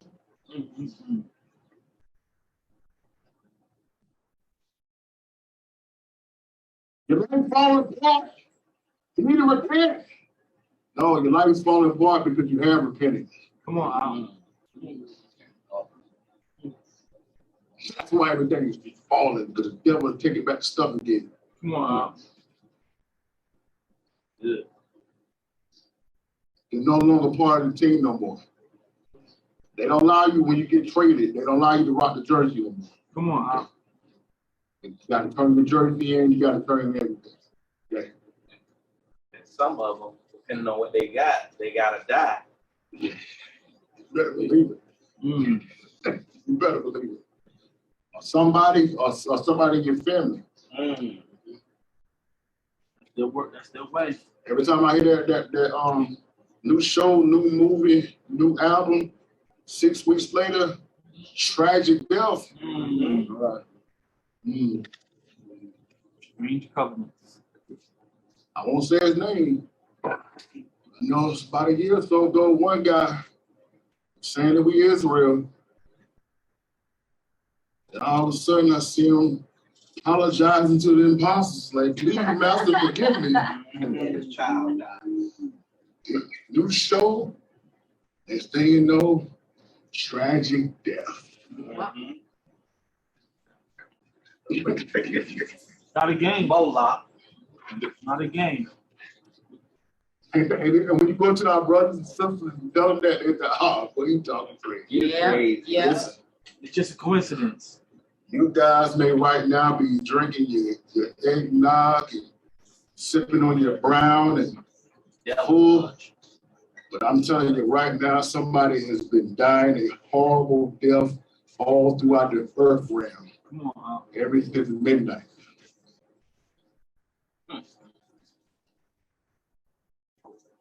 Because you're no longer with it.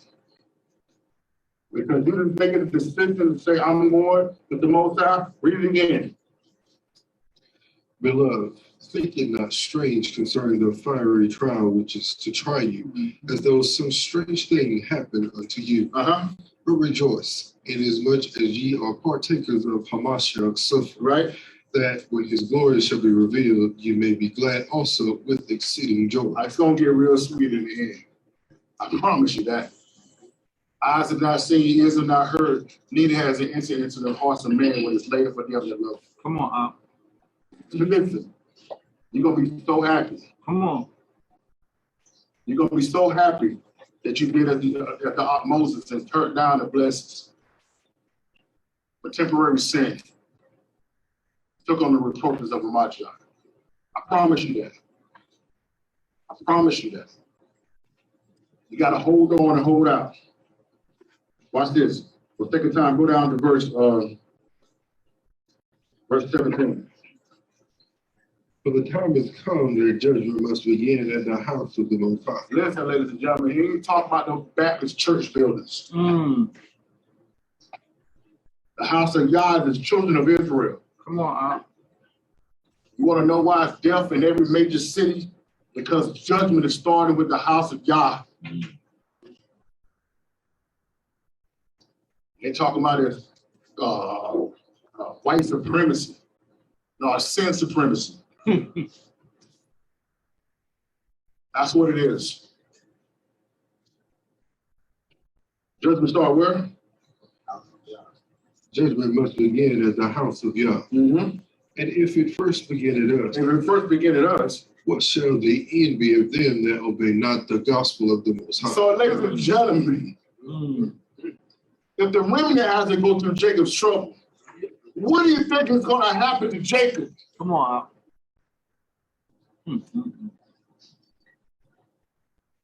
What do you think is going to happen to him? Say, I ain't keeping off statutes of amendments. It's going to end horribly wrong for him. And look at what he said, verse 18. And if the righteous scarcely be saved. What? Read that again. And if the righteous scarcely be Hold on, saved. man. What verse in the Bible you reading? Talking about the righteous scarcely saved. That don't sound like what white Jesus told me. White Jesus told me if I believe, I'm going to be good regardless. What? And if the righteous scarcely be saved. I'm going to be saved. What shall the ungodly and the sinner repent? You have no chance.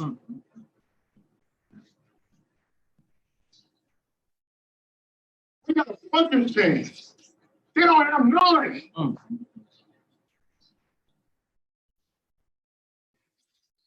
You understand when you get this realization how the emphasis goes from looking out to looking in? Come on. Yes. I'm sitting around talking about you ain't gonna make it, you ain't gonna make it. Now I'm saying, am I? I'm in. Real talk. Am I? Am I good? Why is it? Verse 19? Wherefore let them that suffer according to the will of the Most High commit the keepings of their souls. To commit to what? The keeping of their souls. To the keeping of their souls. To him in well doing as unto a faithful creator. Hallelujah. Hallelujah. Don't mistake the battle for the war. Now, I have 4 things we're going to talk about here quickly. I want to give you a story first, the premise to get you to understand the significance of what we're talking about.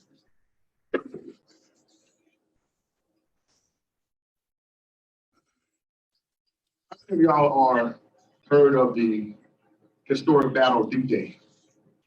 Normandy? Yeah, the Battle of Normandy. It was a horrific battle in World War II. The Allied soldiers stormed Normandy Beach in efforts to rescue France, the rest of Europe, and to march in on Germany in hopes of bringing World War II to an end.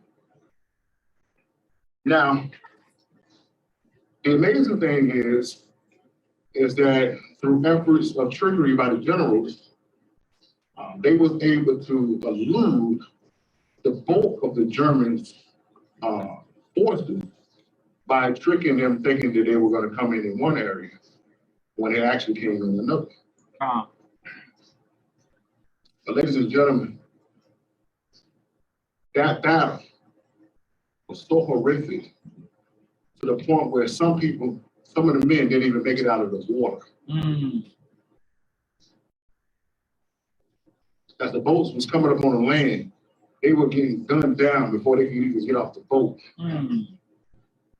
Many people, as soon as the door opened, they laid the first 3 rows of men out. They hadn't even made it off out of the ship. It's because of all the bodies and all of the ships that were wrecking. That became a what they call a pileup or jam, and now people having to swim to the land and was getting killed in the water. Then if you made it to the water, to the land, the beach, they had landmines. All kind of barbed wire traps. Meanwhile, gunfire is still going on. You got to maneuver around dead bodies. Tripping up.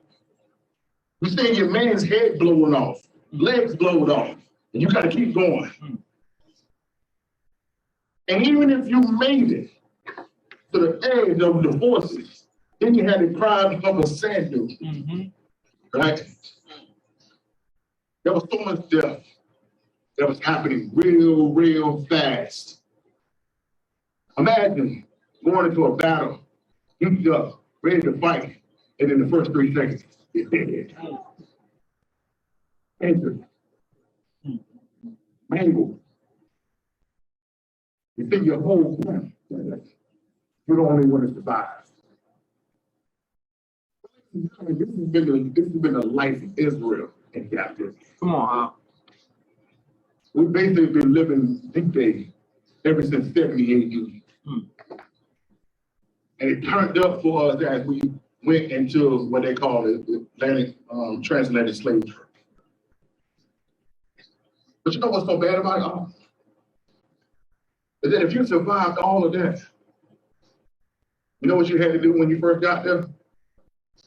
Then you had to build the infrastructure in order to bring the rest of the troops on, because now the real battle. Come on, Al. That was just to get to the beach. That was to get to the beach. And this is the problem with Israel. Because they don't even understand what the war is. Some of us are running around on the beach right now, telling this guy, you ain't running right. Yo, man, come this way. Yeah. You ain't holding the gun right. Like death is going on the whole time. And then when you get to the top, you don't even understand now, there's an infrastructure that has to be built so the rest of the reinforcements can come through and finish the war. We had to fight for another 5 to 6 months to get the infrastructure built just to win the war. Come on, Al. How many people you thought would have said after D-Day, yeah, but I'm on at home. I survived that. That's all I got. I'm saying I'm done. Yeah. And that's what Israel is doing now. Because you survived the paganism. Right. You survived the lies of the religion. Because, ladies and gentlemen, I don't know about the neighborhoods of the community you lived in, but a lot of our communities is like D-Day. Yes, sir. We see death every day. I've seen people get headbutts. I've seen people get gunned down. Yeah. I used to have to pick my brothers and run to the crib because bullets flying by our head. This is what's going on. This is the reality of the so-called black community. You don't even understand that just surviving that, that's now when it begins. How many of the people would have been standing at the top of the sand dune like this? We made it, we made it. And then a bullet comes. It's over.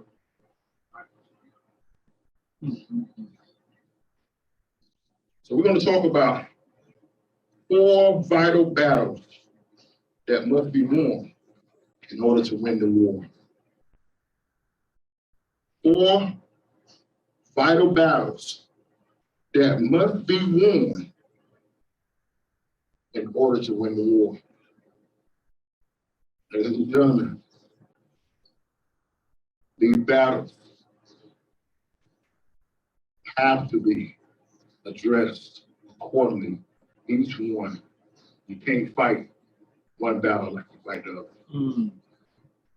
These battles require different weapons, different approach, different mindset, different perspective. Don't, you die.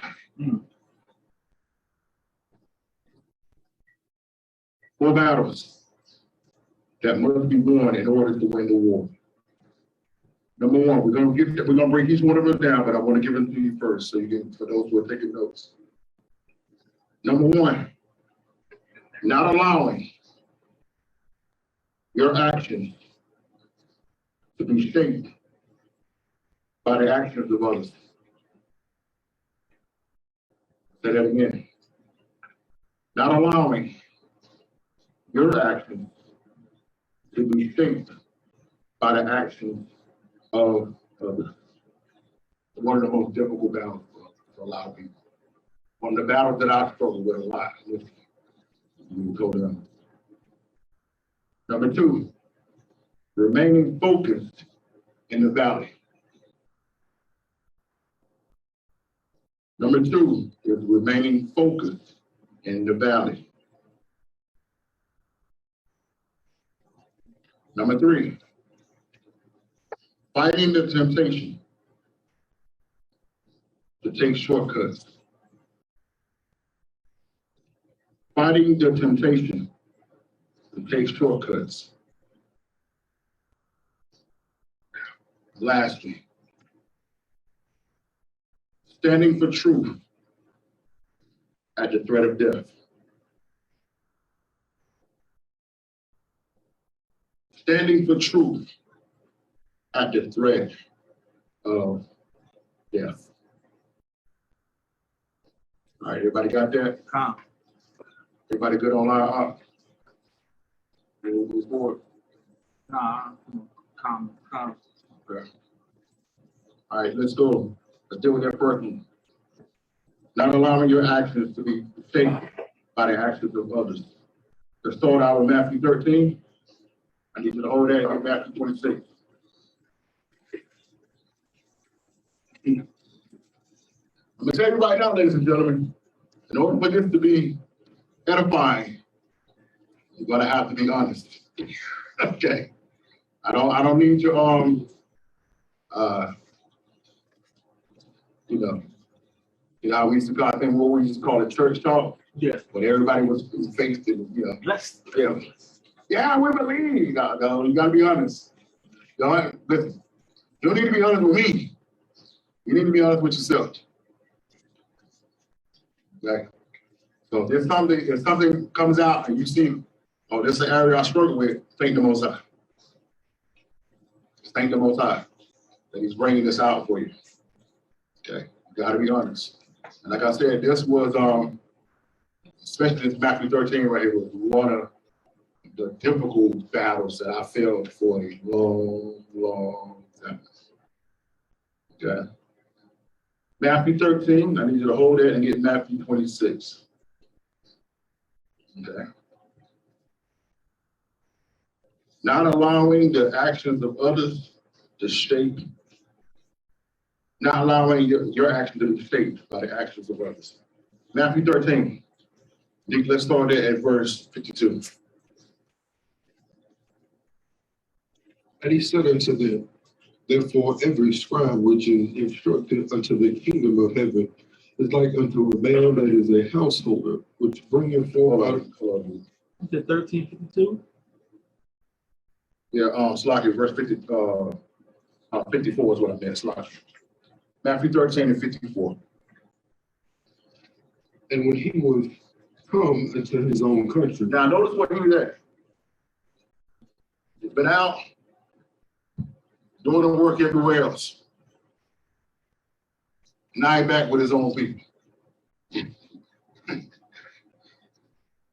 Notice how the heads haven't raised. They're shaking around down the head. Because it's hard. The most pain, the most stress, the most frustration is dealing with your own people.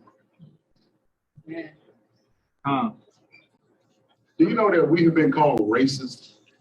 And it's all about our own people? And I've actually lost count the amount of Gentiles that I've led for Marshall. And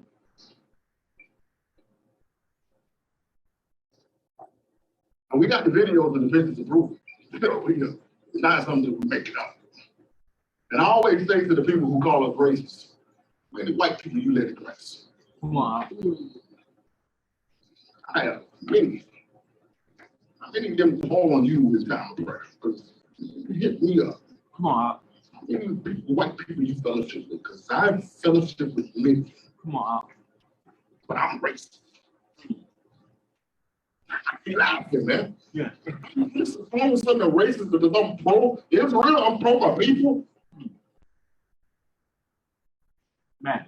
Where were you at when we were doing the crusades?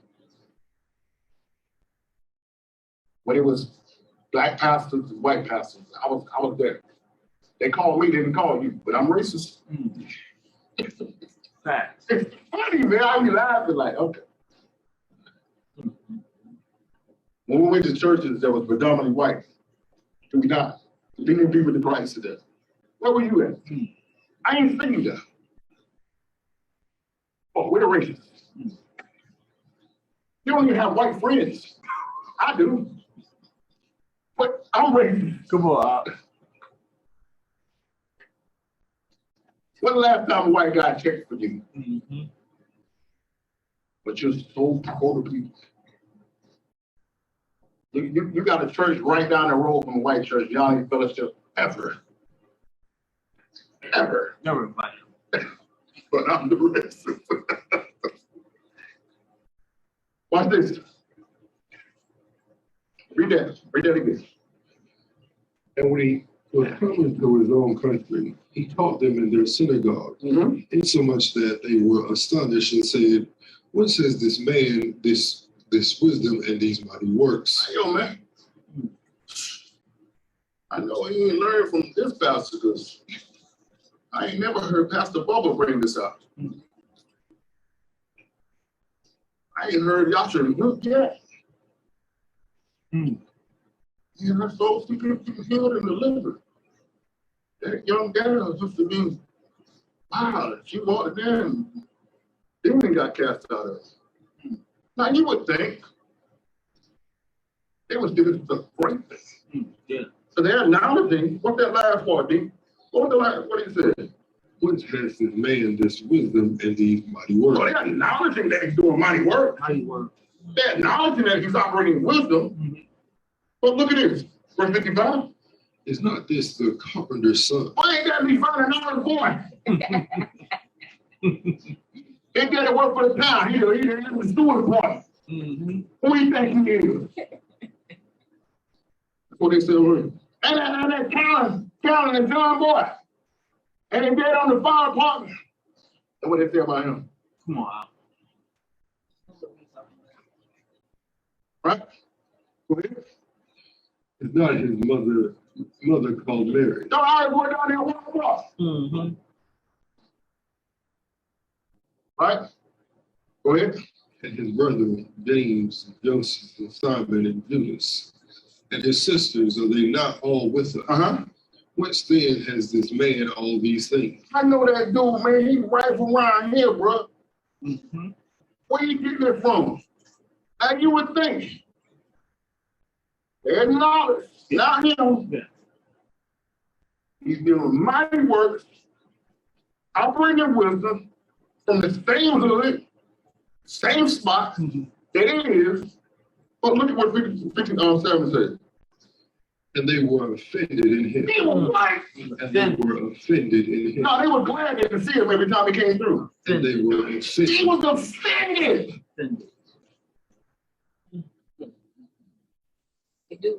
Man. Not Christians, not Christians. They were what? and they were offended in him. But Yahshua said unto them, a prophet is not without honor. A prophet is not without honor, save in his own country, except in his own country and in his own house. and in his own house. We go somewhere else. They roll the red carpet out for us. Wow. I've been called apostle, bishop, elder, teacher, master, prophet. I done been called every title under heaven when I go to other cities. But when I'm in my own hometown, they're just Levander boy. And I ain't nobody but just Levander boy. So I don't get it twisted. I ain't nobody. I just know somebody. That knows somebody that knows something about it. Come on. That's my, I'm just Nobody. They do y'all. Trying to tell everybody. They do y'all. About somebody. Save your soul. You can save anybody. You understand? Me and Gina always ask the question: if we was back home, will we be doing this work, and will we be effective? Because, like you said, that's the dude used to be all wilding out, getting drunk all the time. Now he got a church. Yeah. I just had to hear that the first 10 years. Yeah. I remember when. If you can say you remember when, why ain't you talking about what I'm doing today? They don't care. You know what I'm saying? Listen, and that's why I keep trying to tell y'all about people that you have in your life. If the people in your life is only talking about what you remember when, you remember back in the day, but they can't talk about what you're doing today, they're not your friend no more. But it has expired. Move on. Because they're trying to pull you back to where you were. Right. Instead of keeping you going from where you're going. Being sneaky about it. Right, right.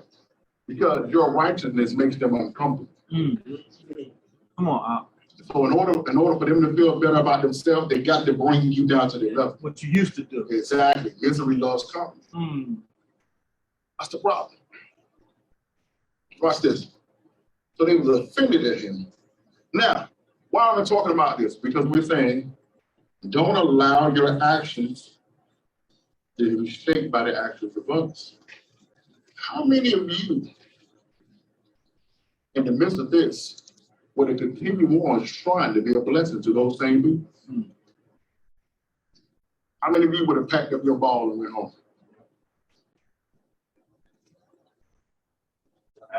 But look at what Yahshua did. We are. Let's go. We go. You know what I'm saying? Watch this though. Look at what Yahshua says. Verse 58.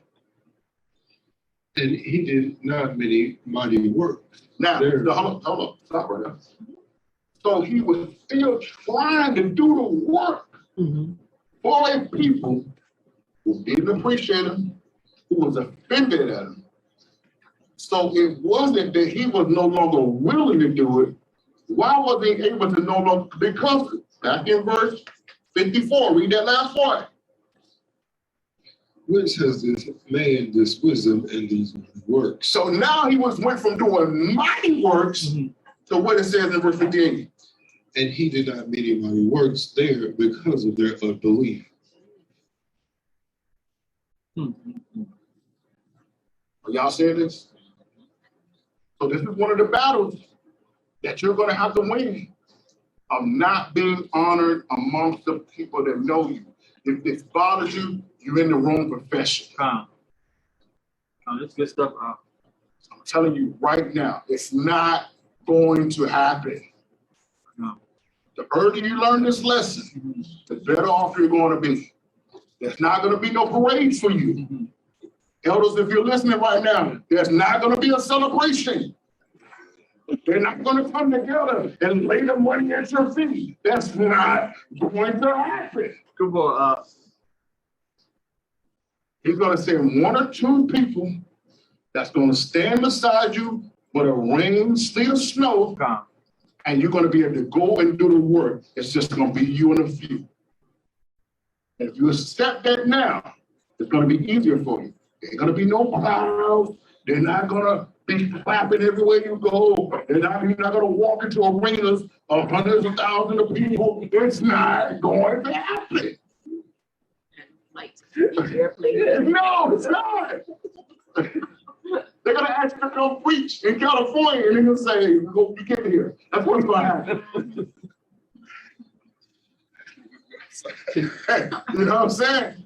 Hey, They ain't gonna send you 1,500 per room and board. that's not gonna happen.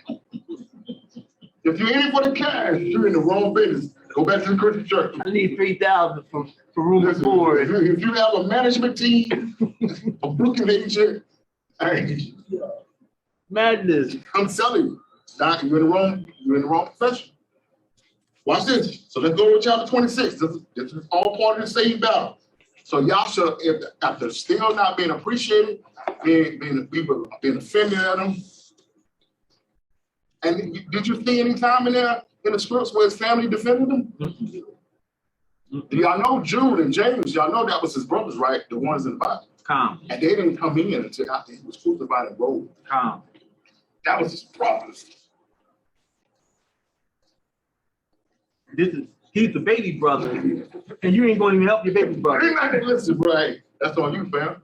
You got it. Whole city talk about your little brother. You're not saying You nothing. ain't saying nothing. You ain't saying nothing. Oh no.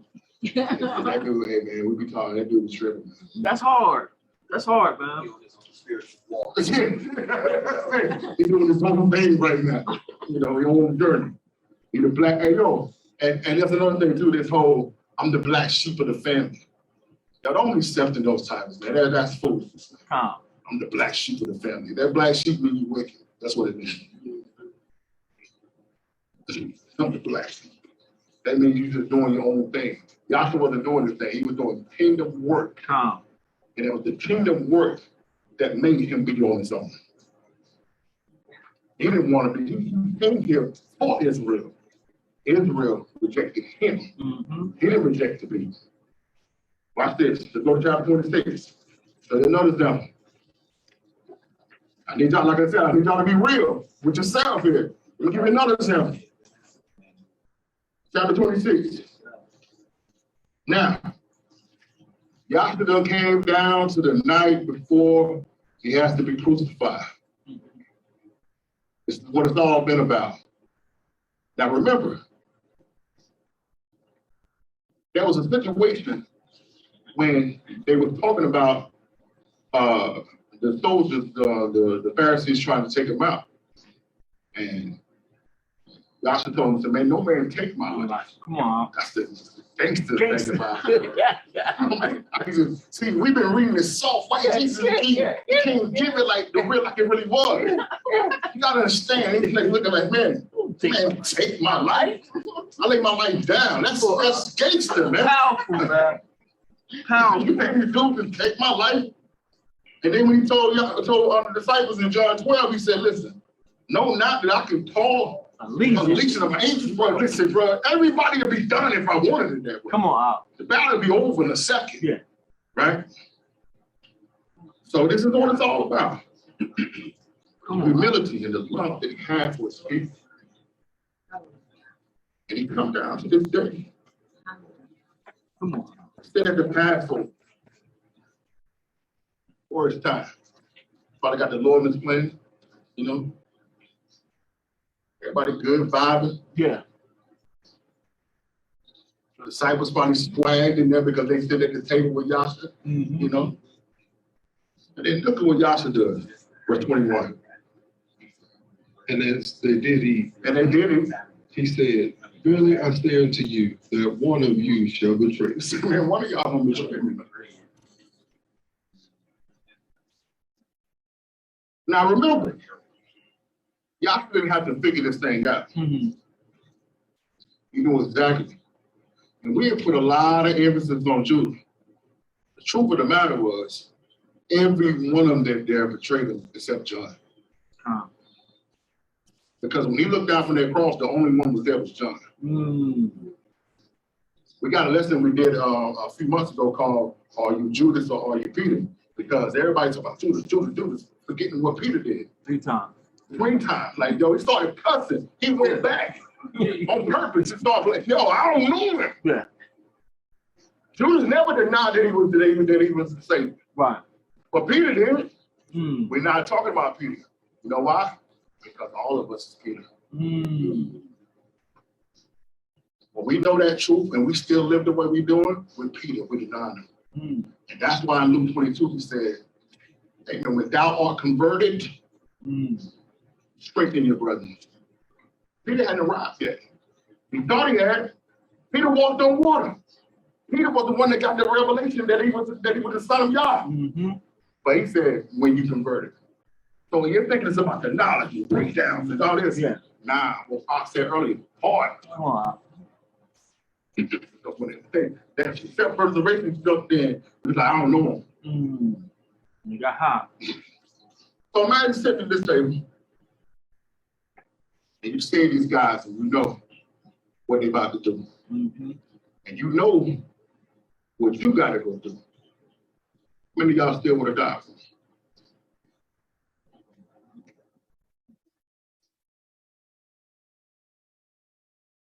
Allowing the actions of others to shape your actions. You sit at a table. Look at verse 22. And they were exceeding sorrowful. You think they were sorrowful because of the fact that they were going to do it? Or were they sorrowful for the fact that I must not let it be known that I know?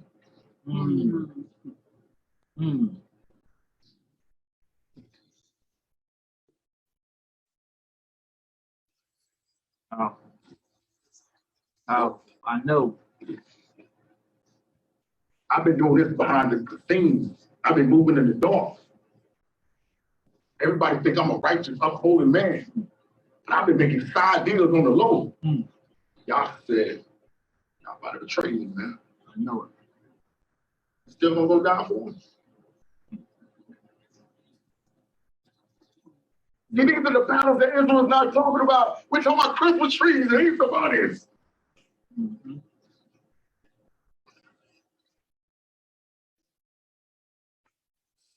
Other than that, way realer than that. And look at that, they're so sorrowful. What else? And began every one of them to say unto him, Master, is it I? Is it me? No, it's you. Maybe you don't know that I went there and got that 20 pieces too. Maybe you don't know that I already booked the Uber when they get real. I got my passport. I got the Uber out. Soon to get big, I'm gone. Hey, yo, man, y'all not gonna stay around with y'all, man, when it get real. Boy, ain't no way, boy. I'm done. Straight up, we out. Don't mistake the battle for the war. Watch this, I got another one. Let's go to John 18. Right here, not allowing your actions to be shaped by the actions of others.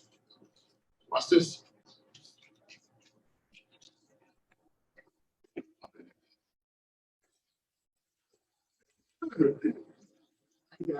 It's fine. It's fine. It's no worries. Yes, Who is it? John 18. John 18. For 39 and 40 there. Once again,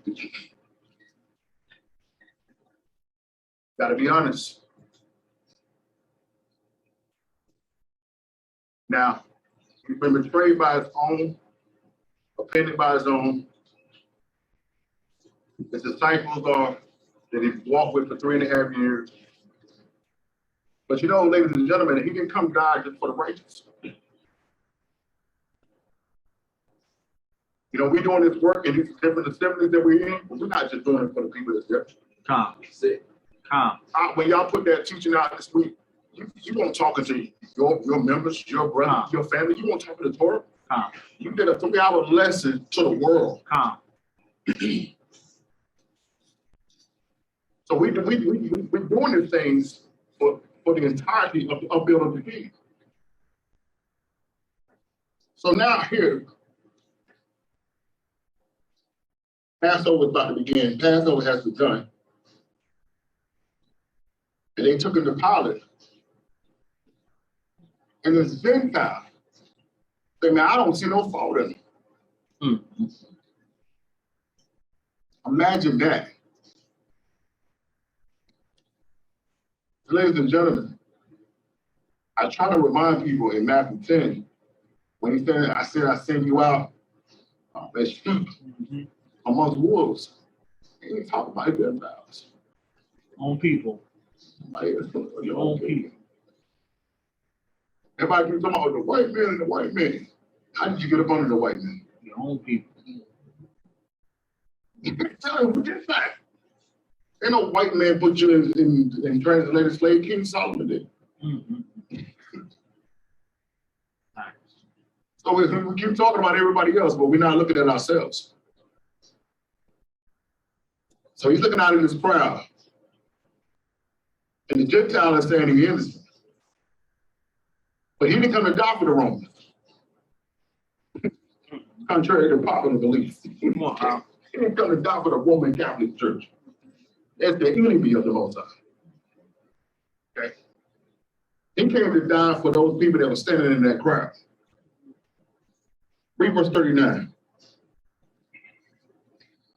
But ye have a custom that I should release unto you one at the Passover. Will ye therefore that I release unto you the King of the Jews? Then cried they all again, saying, not this man. Not this man. The one that's doing mighty works. The one that was healing. The one that was going from city to city, and the one that woke the little girl up.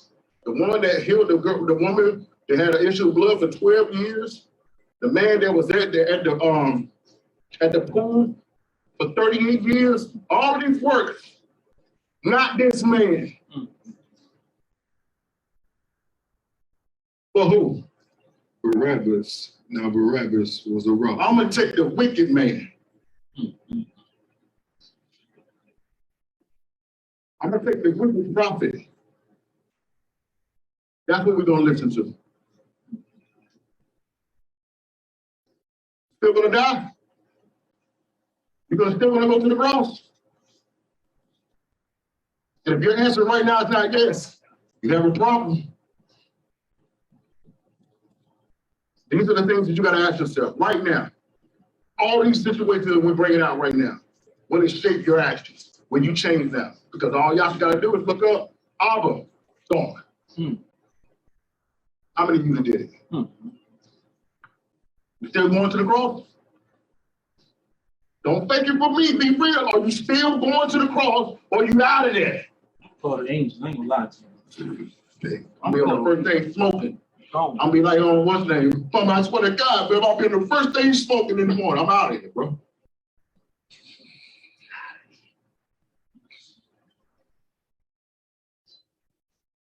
We cannot allow our actions to be shaped by the actions of others. One more. Luke 23. Now, after all of that,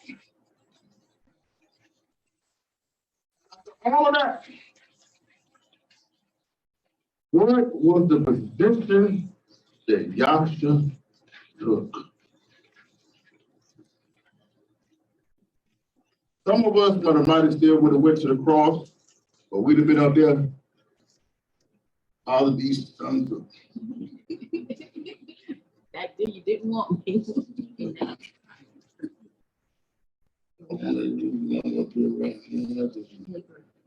You asked me to do it, but I tell you, I don't want to know. I don't want to do it. You don't deserve it. You're a bunch of wicked devils. Yeah, that scoffing speech. So say good night to the bad guy. Last time you see a bad guy like me, that's not what Yahshua did, was it? He could barely breathe. He had been beaten all night. He'd been whipped. It was spit on. Mm.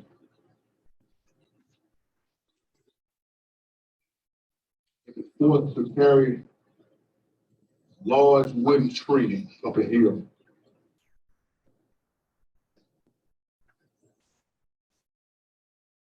It was stabbed in the side.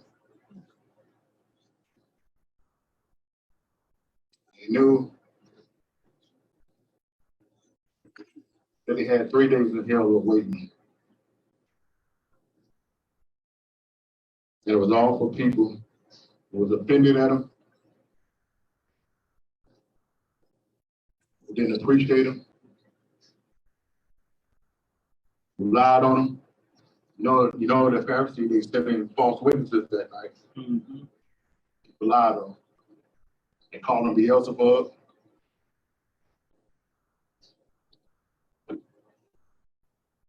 All that. After everything that happened, look at the response. Look at the position. Look at the mindset that he had. Verse 34. Then said Yasha, Father, forgive them, for they know not what they do. Right there.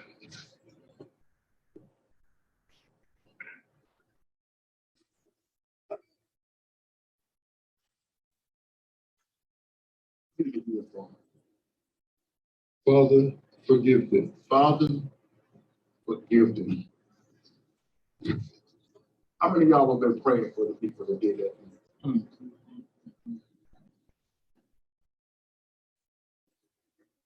He allowed his actions to be shaped by those actions of others. Even did the same thing. Mm. And they were stoning him. Looked up. And I'm glad you brought it out because back in the back when I was a Christian pastor, I preached that. And the name of the sermon was "Will Christ Stand for You?" Because there is nowhere in record where it shows that Christ stood up for anybody but Stephen. Because he's sitting at the right hand of the Father. But as Stephen was being stoned to death for the Torah, for the truth, Mm-hmm. he said he looked up and he saw Yasha standing. Mm-hmm. Standing. Wow. He said, my man. He's pretty much gave salute. That's a salute, huh? Salute. That's a I salute. got you. I got you. So while they stoning him, he ain't even there. He's gone. He didn't allow the actions of others to shape his actions. So he said, you know what? I'm going to go all the way out. Yasha stood up and said, got you. Mm-hmm.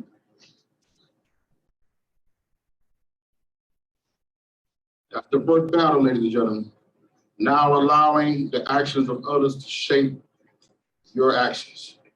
Number 2, remaining focused in the valley.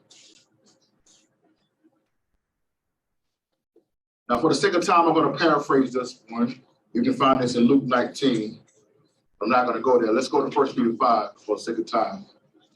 But I want to put this out here. In Luke 19, specifically verse 30 to 31, he talks about that coat. Standing, remaining focused in the valley. I want to talk about that coat for a second. Because Joshua said, go and find me the coat which no man had written, tied up and stay away from. Many of you right now, ladies and gentlemen, are that coat. You have a special calling in your life, but you haven't been utilized. And you've been sitting around waiting for the day to be used and you're being overlooked.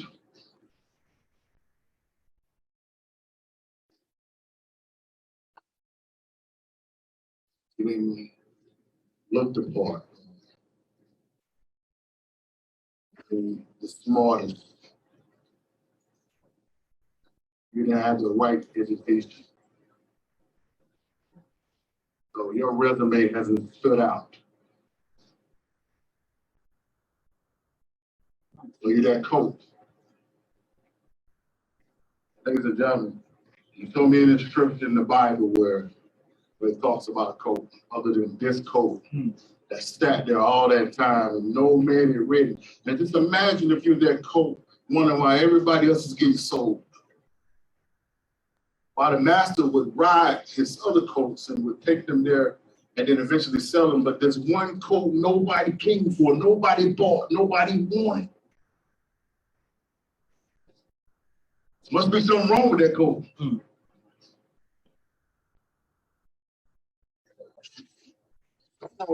Should have been married by now. That business should have been took off. Your ministry should have been grown by now.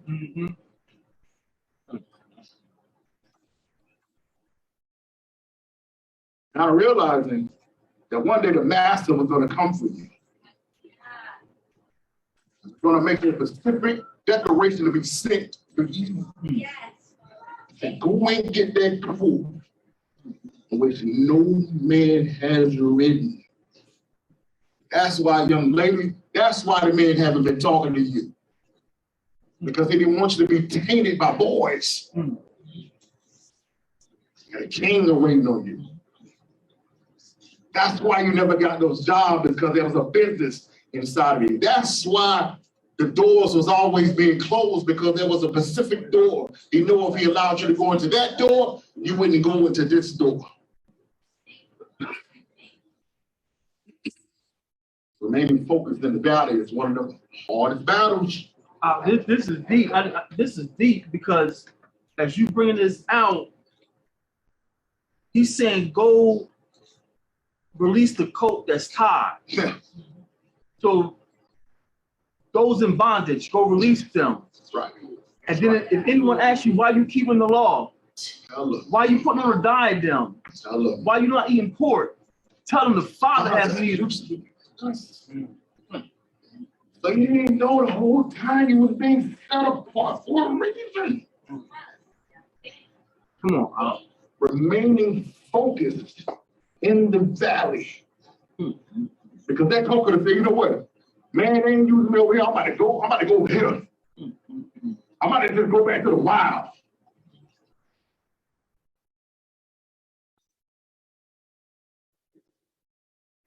Not knowing that he would be the coat that Yahshua would ride into Jerusalem. Not knowing that it's going to be your business that's going to be feeding the community when Pharaoh said you can't buy or sell here no more. It's going to be you doing it. Come on. Not understanding that you didn't have no man, young lady, all this time because you was going to birth that prophet that was going to be bringing it out. And he couldn't allow you to be with this. He couldn't allow you to be with these guys. Barabbas was the one that was chosen. He didn't want you to be with Barabbas. Are y'all hearing me? Come on. Watch this. Now let's go to 1 Peter 5. Remaining focused in the valley. 1 Peter 5, verse 6. Humble yourselves therefore under the mighty hand of the Most High. Humble yourself upon the mighty hand of the Most High, that he may exalt you in due time. You will be exalted. It just may not look the way you want it to look. It may not come packaged in the manner in which you want it to be. It may not be the path that you called it, that you wanted it to go. It may be completely opposite, in a completely wrong source. Some of you right now, the source for what he called you to do is going to come from the Gentiles, and your hatred for the white man is going to block your blessing. Come on. Come on.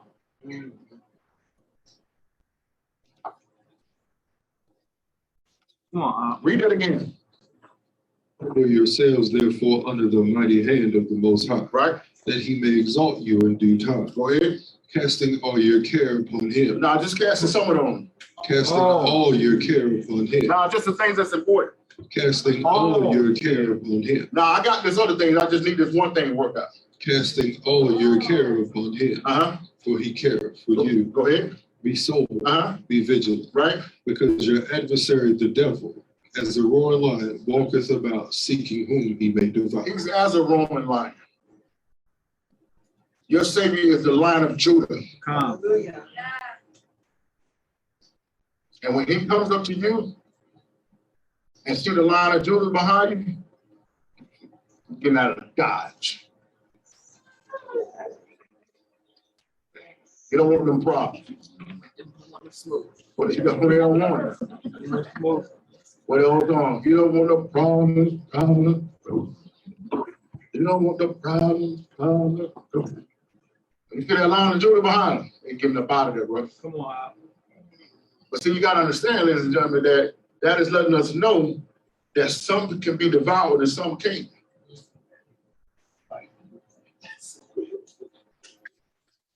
It's only be if the fact if you're sober, vigilant, and humble yourself under the mighty hand of God.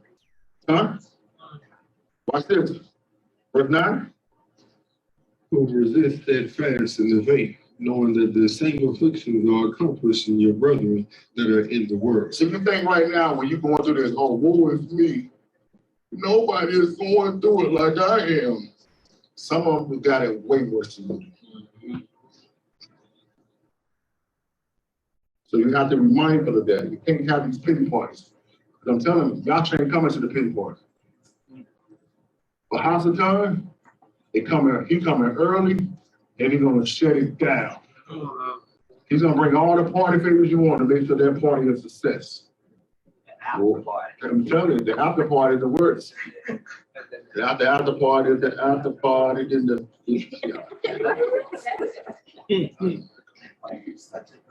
I know, man. What then? But the Most High of all grace has called us into his eternal glory by Yahshua HaMashiach. Now, I brought out this whole thing that grace is killing us right now. Now, understanding, ladies and gentlemen, when he was said that statement, he wasn't talking about the true grace. We're talking about the watered down white Jesus version of grace. Come on.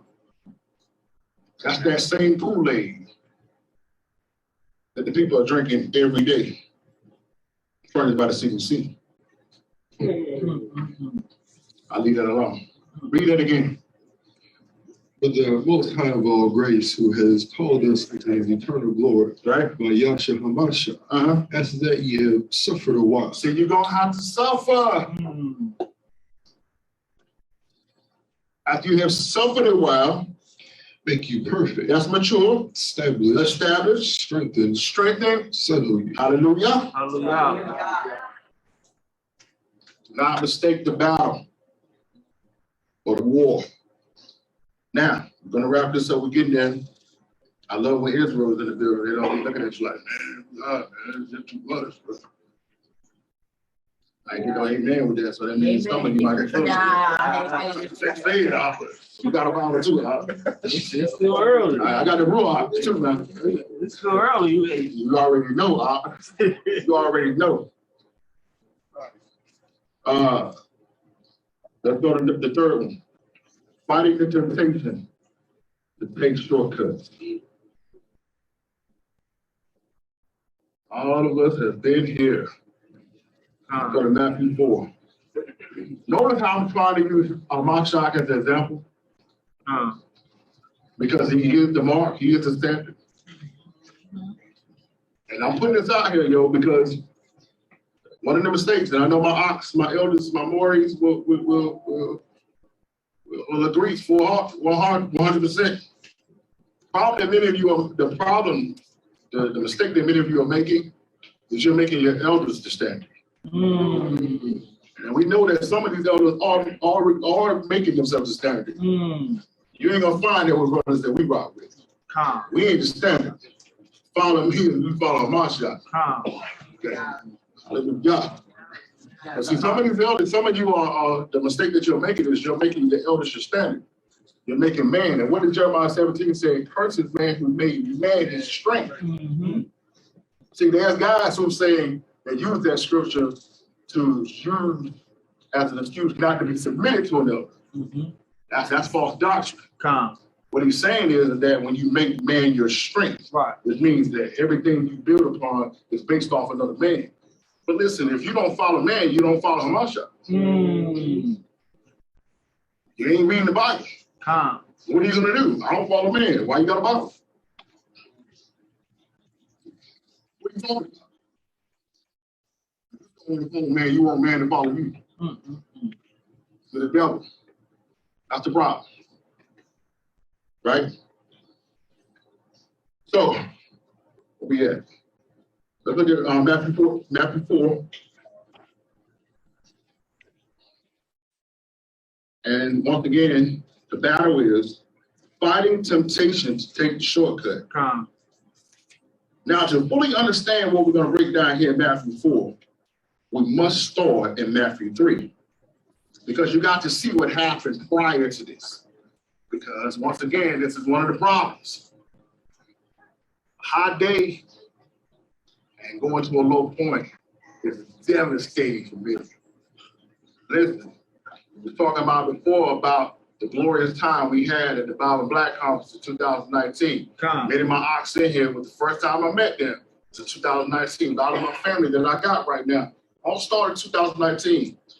But it's only a couple of people in here, 1, 2, 3, 4, 5, who knew what happened when I came home. Nobody knows what I went through for the next 3 months after that. I got catapulted. I was a person that was known in the Christian church. Known South Carolina, Georgia. Mm-hmm. Came into the truth, all doors closed. Mm. And my aunt sat there for years studying, preparing. 2017, and went back, social media, started bringing it out for 2 years. People reached out to me, brought me to this conference. You got Warren, Dalton, and Benaiah Israel. These are made men. Mm-hmm. And I'm on the roster with these guys. Right. And I'm sitting up there just like, listen, I would have paid just to come to the conference. Come. And that's to be a part of it. Come. You had all these people live streaming, all these people who are all around the country, even from the islands. Come. And now all these people are contacting me from all over the world. You got people coming to me after the conference. Yo, man, let me take a picture with you. What? Right. So I'm gonna look at the side like, oh man, we about to do it. So what happened to me for the next 3 months after that? You would have thought, you would have gone so high. Mm-hmm. So Wow. the problem is that Christianity tell you that's not supposed to happen. Mm-hmm. You gotta be off. Mm-hmm. If bad things happen. Mm-hmm. Put it the filter. Some people and something had to give. Come on.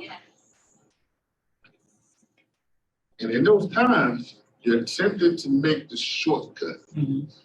So let me show you what Yahshua went through. So Yahshua's coming along. At this time, he hasn't really done no miracle.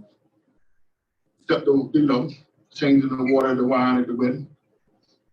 Getting the team together. Comes along and he gets baptized. And as he goes into the water, look at verse 16. And Yahshua, when he was baptized, went up straightway out of the water. And lo, the heavens were opened unto him. And he saw the Spirit of the Most High descending like a dove, and lighting upon him. And then what happened? And lo, a voice from heaven saying, This is my beloved Son, in whom I am well pleased. He got announced to the world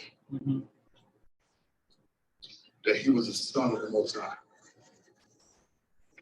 Now look what happened in the next chapter, verse 1. Immediately after that, Then was Yahshua led up of the Spirit into the wilderness to be tempted of the devil. what happened?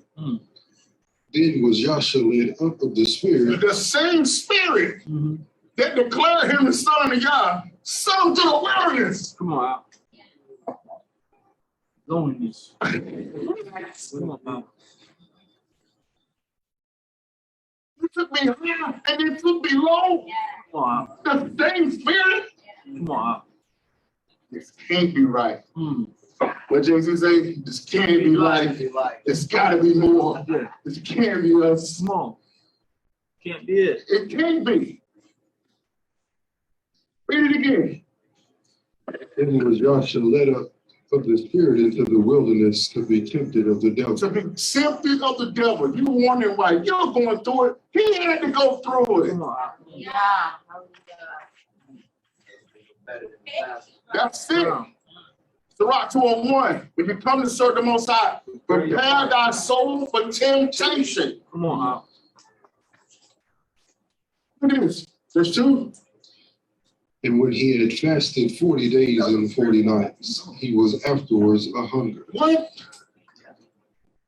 What happened? And when he had fasted 40 days and 40 nights, he was afterwards a hunger. Ladies and gentlemen, you won't hunger on the 10th day. He won't hunger on the 25th day. He was hungry and he got done. Come.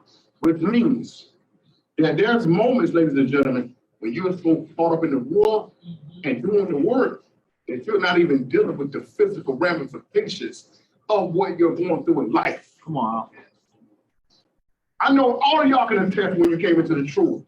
And David was going, you wasn't even eating. You were just like, Got study. we'll get back. Yeah. You're not talking to people. You look at your phone, you got 20 messages on it. Come on. You're going. Y'all was so gone, 40 days just spending with the Father. He didn't even realize it. Then afterwards, he's hungry. And when he was the strongest, notice the devil didn't say nothing. Come. It wasn't until he got hungry. And after he was dealing with the physical effects of what he was doing spiritually, that what happened? Verse 3, and when the tempter came to him and said, if thou be, He said what? If thou be the Son of the Most High. Stop. Go back to Matthew 3, verse 17. And lo, a voice from heaven saying, this is my beloved Son, in whom I am well pleased. So why did the devil immediately start trying to get him to question that? Come on out. Come on out. That's powerful. That's powerful. The first thing out of his mouth was what? If thou be the Son of the Most High, command these stones be made bread. If you're the children of Israel, you'll go down to the bench and command those Hebrews to leave it alone. Come on out.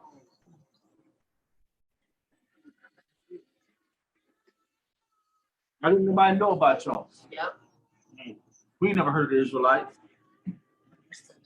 Go down there to the church, call the pastor out, call the deacons out, everybody. You're the children of Israel, right?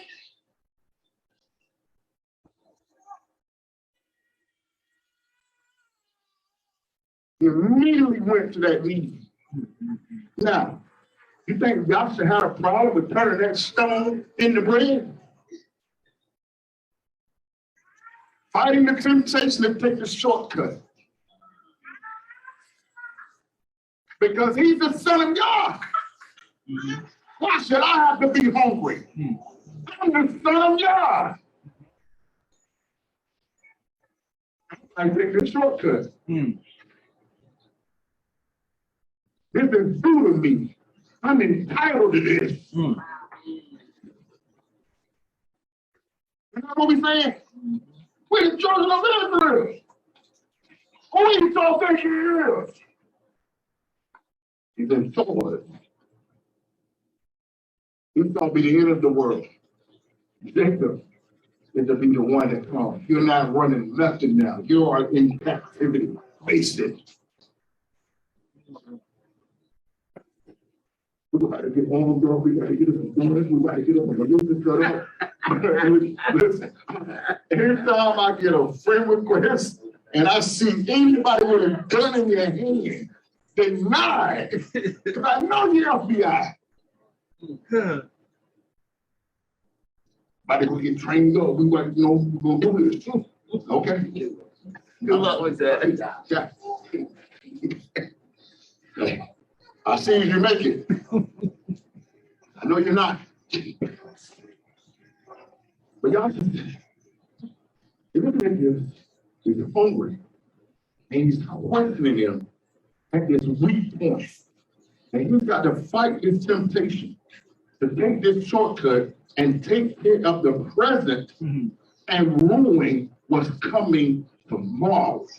How many of you are selling yourself short today for your blessings tomorrow? Do you realize, ladies and gentlemen, I know this is going to make some of you mad, and you would like to give this disclaimer when we're in different places.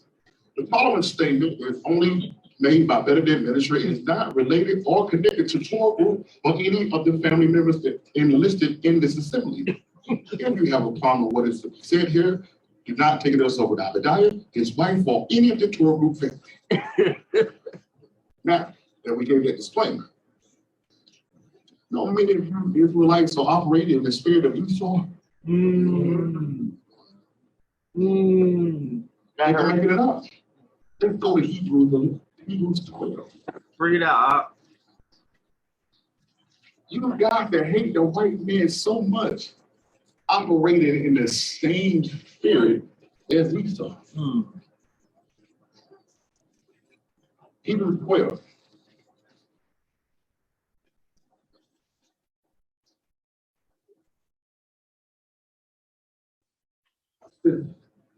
Hebrews 12, verse 14. Follow peace with all men. No, just with Israelites. Follow peace with all men. Just with people with dark skin. Follow peace with all men. Just with people that look like you. Follow peace with all men. Only with the people who call on the name of God that you call them. Follow peace with all men. Go ahead. In holiness. No, in the way you feel. In holiness.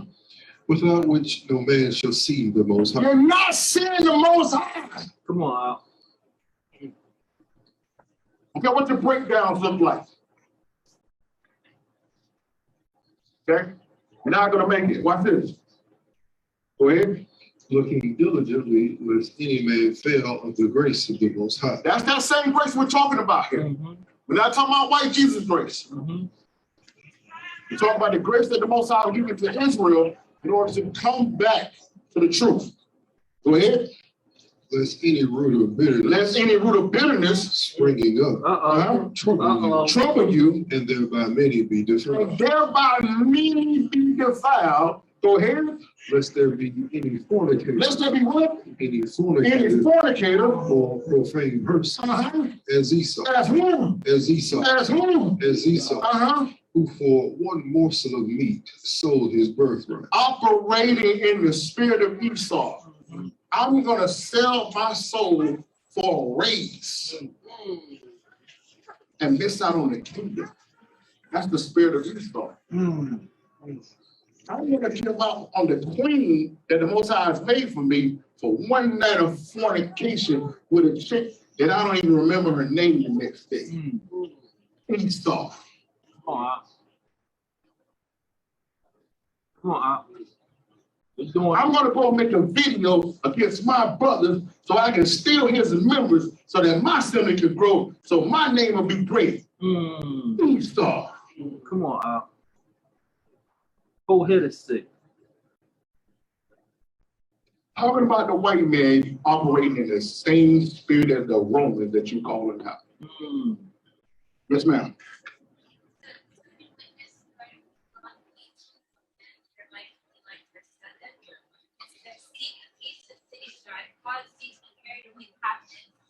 And pray until you for in the peace thereof shall ye have peace.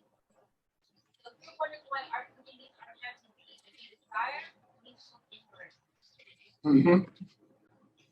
That's the main point. Gotta look inward.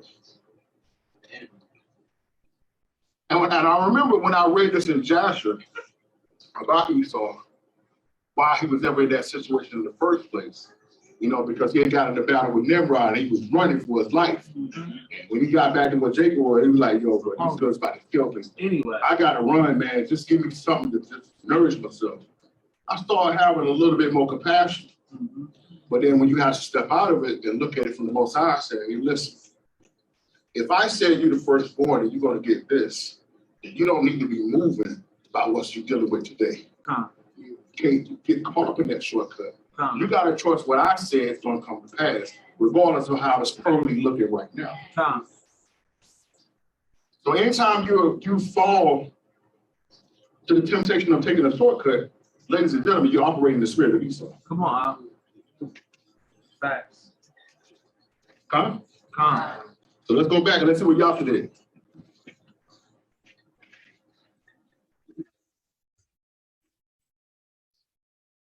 Let's read that again. Matthew 3. It's like, yeah, Matthew 4, verse 3. And when the tempter came to him, he said, if thou be the Son of the Most High, command that these stones be made bread. Right? And he answered and said, it is written. Notice, he didn't go back and forth in the debate. He didn't come with no opinion. He didn't come with this is the way I see it. And this new statement, I don't even know where this came from. This is my personal truth. I'm speaking my truth. Come on, man. What's going on, man? I'm speaking my truth. Where you find these people at? Man, man. You ain't got no truth. I'm just speaking my truth, but I don't want to hear it. That's another word for a lie. The son didn't speak his truth. No, never. If y'all saying never tell him about nothing about him, what makes you think you got a truth to speak? Come on, man. Madness. Be careful these YouTube stars. I'm telling you, man. They write their own book. Yeah, listen, go check my book out. How many books did y'all have sold? Good gracious. What would have been the going rate? What would have been the going on a ram for Yasha? This is crazy. You think Steve Harvey bring him out? What is the going on a ram for Yasha?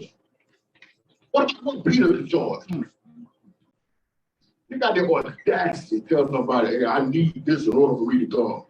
You're the devil in the Bible. Come on, man. Straight up, man. Calm.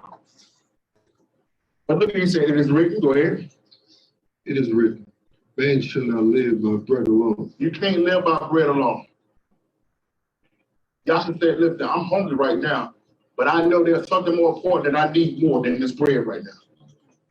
And I know right now, ladies and gentlemen, I'm not trying to be insensitive to your situations. I know it's hard. I know it's tough. You got children. You got people that depend on you. I'm not being insensitive to that. But you got to understand what's going to be meaningful down the road. And if you burn your bridge right now, I'm telling you, you might as well, I'm telling you, it ain't going to be worth it. Come on. It ain't going to be worth it. No man would take your check that you got $100 and go to Roof Chris and spend it all in one night when you can go buy some groceries and eat for a few days. You're a fool if you do that. Come on. That's as equivalent to people driving Bentleys in the hood. Standing in your mama's basis with a business, with a Bentley. Come on, man. Come on. So Yasha said what? It is written, man shall not live by bread alone. Right? But by every word that proceedeth. Yeah, what? By every word that proceedeth out of the mouth of the Most High. See that? That's that first temptation of the shortcut. I'm hungry, man. I ain't eating 40 days.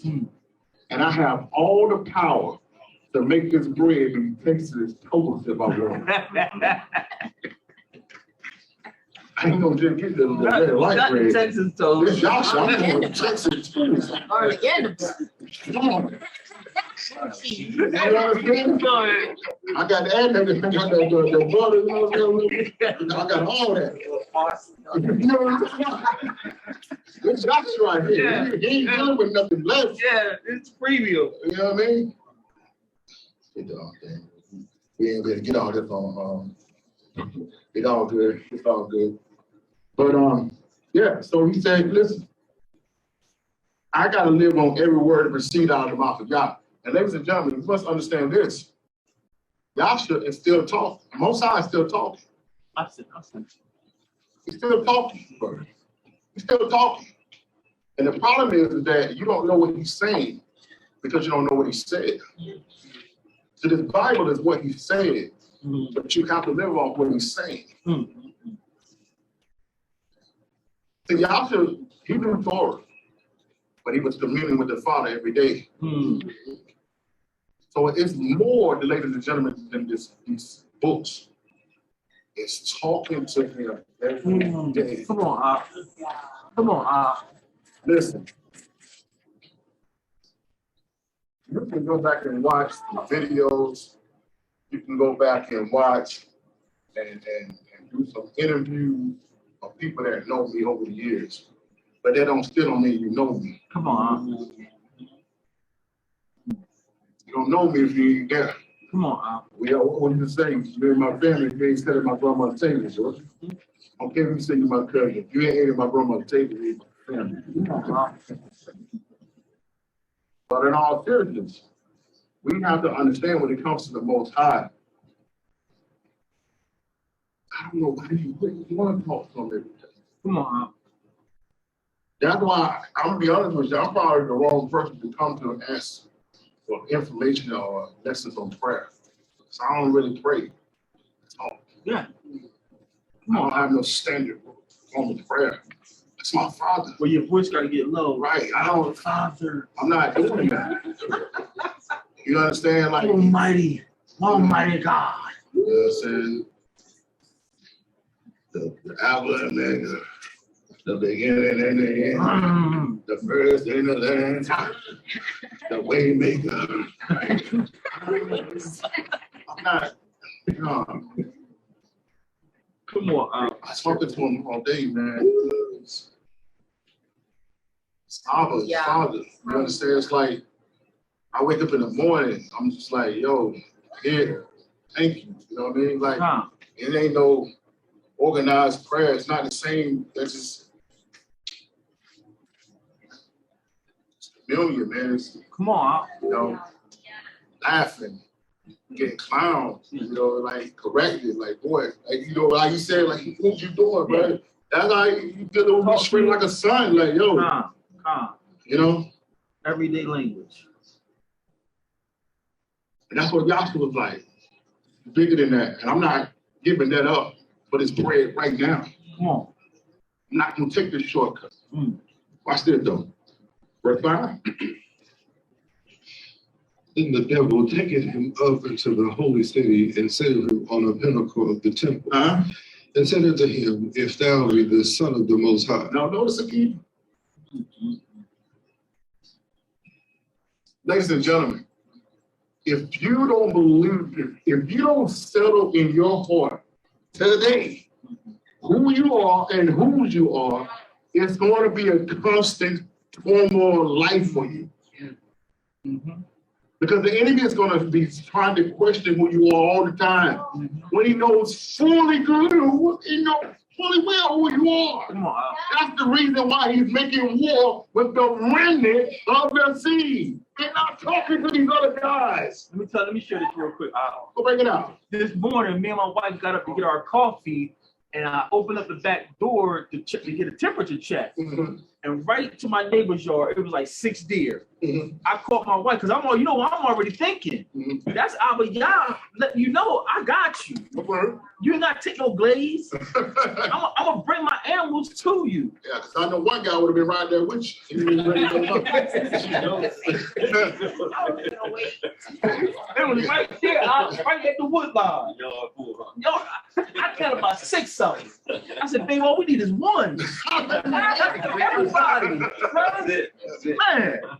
Deer soup, deer burgers, deer sausage. I got a process. Okay, all right, all praises. You know what I'm saying? We're gonna eat. We're going to eat with a rapping and clapping, man. You know what I'm saying? This is what it is. That's what it is. You know what I mean? So he's gonna continue to question you. He's asking you stuff that you don't know, that you already know the answer to. But if you're allowing your current circumstances to determine your answer. That's a problem. You ever ask, you ever question, yo, are you my mother? Are you my daddy? You didn't question that based on your circumstances. You would settle. This is who I am. You got to do that with the Father. You got to believe the Father's word more than you believe the image you see in the mirror. Because sometimes what you see is ugly when you're beautiful. When you find gold in the wild, gold looks horrible. It looks messed up until it's purified and ran through the fire. And many of you right now is gold. It just hasn't been took to the fire yet. So all you see is the dirt. You see the impurities. But Yahshua's looking at you and saying, I see the gold. I just got to burn that off. I got to get that out of there, got to remove that out of there, and then you're going to shine. And you're going to be walking around like a little kid. It's the light of my I'm going Hallelujah. Hallelujah. So look at it again. Verse 6 said what? And he said unto him, if thou be the Son of the Most High. Asking the same question. You already know the answer to it. If thou be the Son of Yah, go ahead. Cast thyself down, for it is written. Now, this is a double-fold temptation here.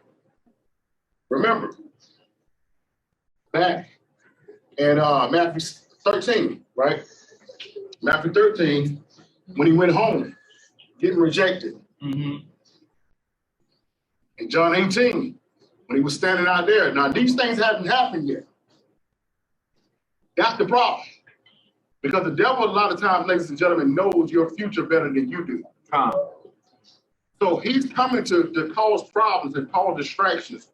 Because if he can make you fall today, he already knows that you're going to be destroyed when you get down to the next battle.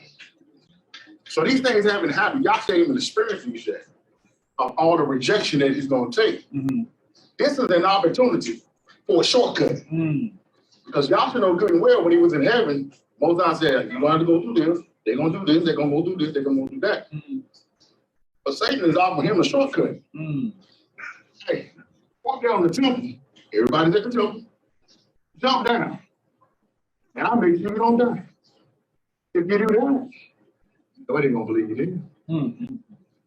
That's the first part of this temptation for the shortcut. But this is the second part. Satan does what? Cast thyself down, for it is written. Now Satan is coming back with the Bible.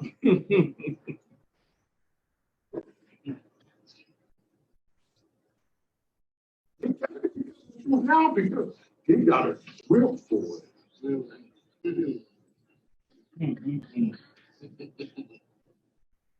You know, God gave us promise. I've been studying this Bible for years. I ain't seen that verse yet. Looking for it.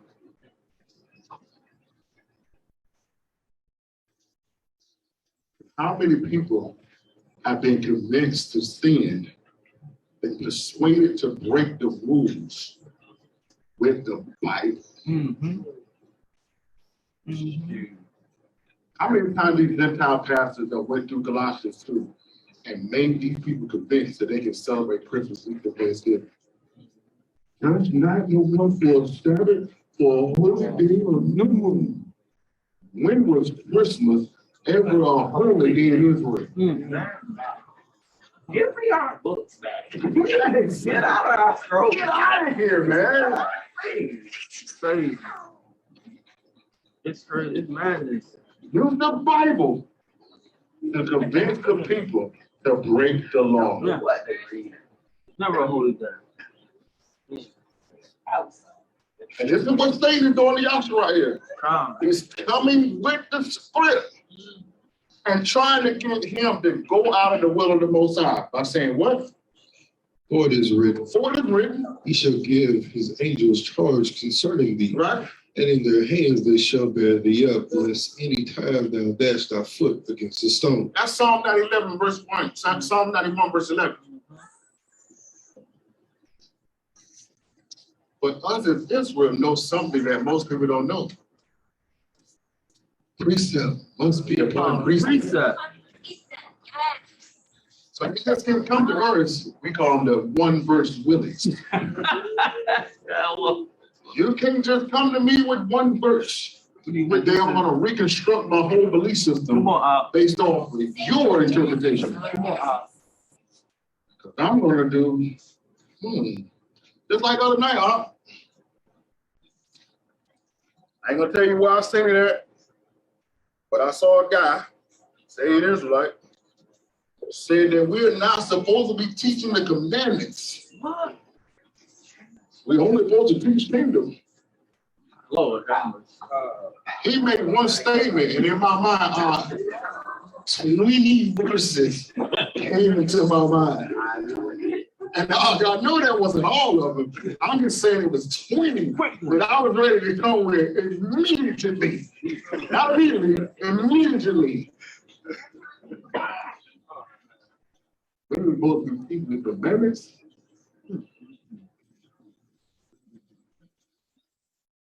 Charlatans, man.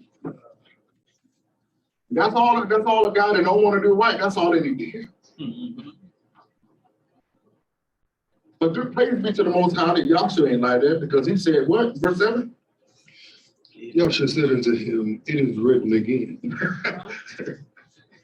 Go ahead. It is written again. Thou shalt not tempt the Most High. He came right back with that precept. Nah, bro, you off. Wow. But what happens if you don't know the Bible? You can't come with that NIV version. Okay? I can't come with the pastor's quotes. You can't come with this right here when they drop that. Say yeah! Look at your neighbor. Look at your neighbor. Trust in God. That's my faith. Yeah. I'm gonna get this. Yeah, I'm gonna get the truth because I trust y'all. I bet. Yeah, I bet. I bet. That's why I wanted to double back to that common sense comment you made. That's what we kept hearing about that jab, about the glaze. He gave me common sense too. He gave me common sense. I like that glaze. I'm not about glaze. That comes from you not knowing who you are, because when you know who you are, there's nothing common about our nation. Nothing. Nothing. You just said a mouthful. Kill your people. You just said a mouthful. I just land back on that with the peculiar people. Because when the Most High came to Peter with the dream, when he was telling him that it was time to take the sword to the Gentiles, Right. he said, call nothing that I call common. So he was including them and the unclean, because he was using food to talk about common. He was like, they common, but I can use some, I'm gonna allow some of them to get it. Right. But he always called us a peculiar people, a special people above all. So I tell people, ladies and gentlemen, equality is a downgrade. You can have it like that. Remember that.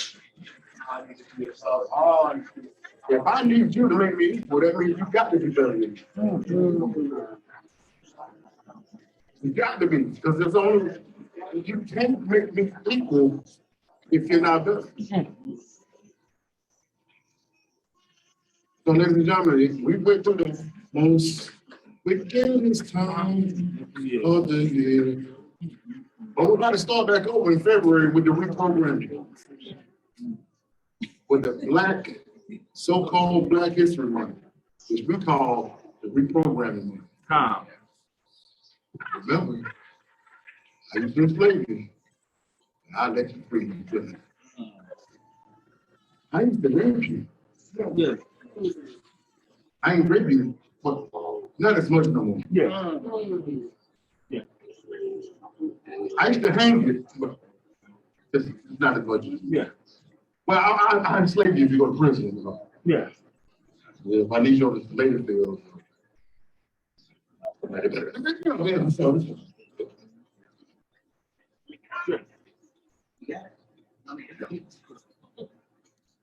So you got to know this Bible, ladies and gentlemen. If you don't know this Bible, you're gonna find yourself in a position where you're going to be off.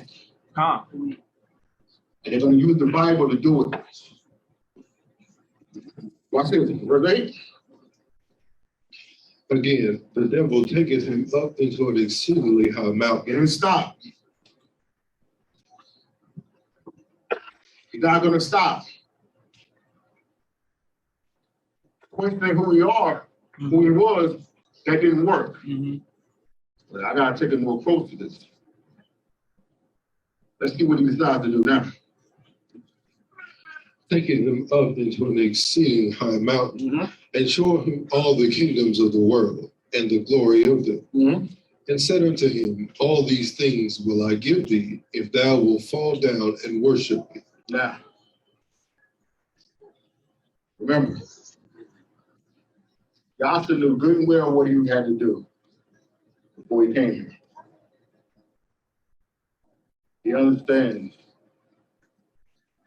that the Most High said he was going to give him a 1,000-year rule. He was going to restore the king, the throne of David. He will rule not only over Israel, but over the whole world. But in order for him to achieve that, to receive that, he had to spend a rough 3.5 years. That will be climaxed at a night full of whipping, beating, betrayal, and 3 days in hell. And here's Satan saying you can get everything that the Most High promised you, but you don't got to do none of that. Right now. This value you need to me right here. Do y'all understand the significance of this?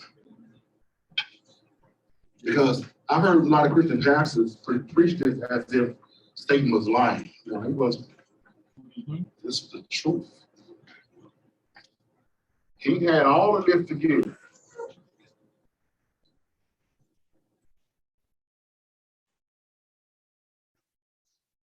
You know what's so good about our King? That in the midst of that temptation, he saw us today. Calm.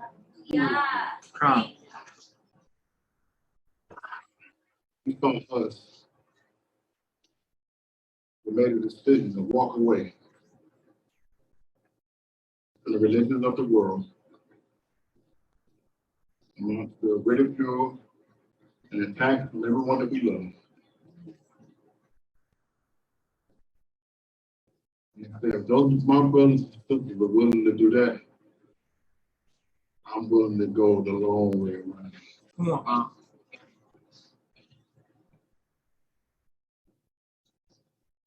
I don't need forgiveness.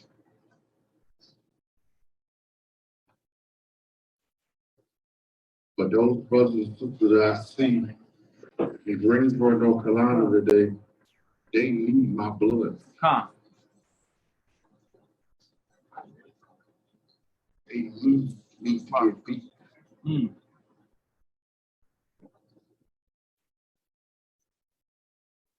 They need me to be on the end of my life.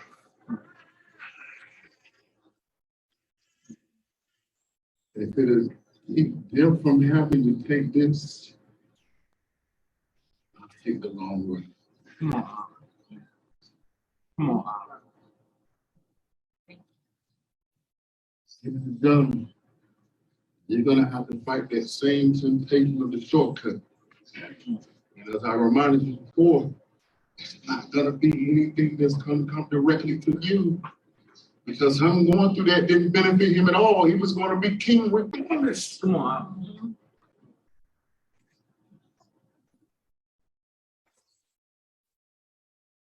So will we?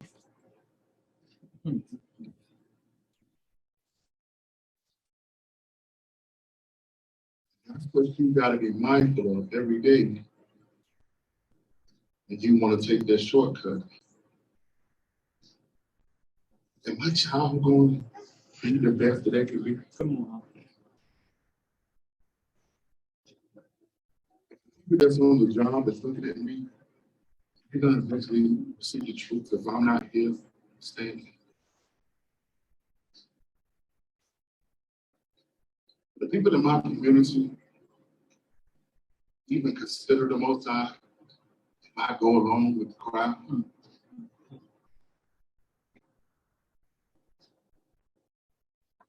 Ladies, you have a very, very, very, very, very, very difficult job. Because you don't have to not only deal with the realities of the world, but you have to fight emotions as well. Many of you are dealing with raising your children on your own. Even truth with an unbelieving husband. And the men of this world are offering shortcuts all the time. We say all the time, the most greatest talent to have is to be a beautiful woman. And you can just put on your resume, beautiful woman, just turn it. That's all it takes. No one's going to open for you. But look at what Esther was talking to you for. Yeah. Save the nation. What did Judith was talking to you for? Yeah. Save the nation. And you got to understand that sometimes the things that have been benefiting you your whole entire life really given to you to benefit everyone else. Come on. Yeah.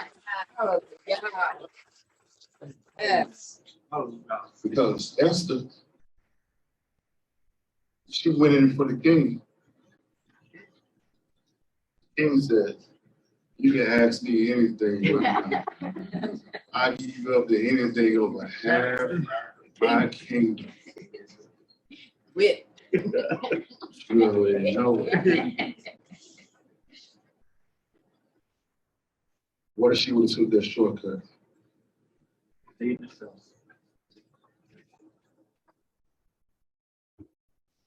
But what do you got to say? Verse 10, then saith Yahshua unto him, get thee hence, Satan. Get thee hence, Satan. I ain't taking your shortcut. I don't want your benefit package. I don't want the American dream. I don't want any of it. I continue to live the nightmare. Because when I wake up, it's going to be a whole lot sweeter than when I went to sleep. Hallelujah. Hallelujah. Watch this. Go ahead. Get thee hence, Satan, for it is written, Right? thou shalt worship the Most High thy Yah, and him only shall thou serve. That's it. That's all we're doing. Come. We ain't thinking about nothing or nobody else. Don't mistake the battle for the war. Now, lastly, standing for the truth at the threat of death.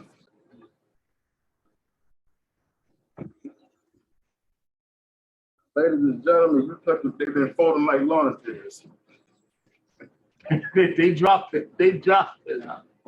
You ain't seen nothing yet. You better be grateful for this family that you have right here. Come.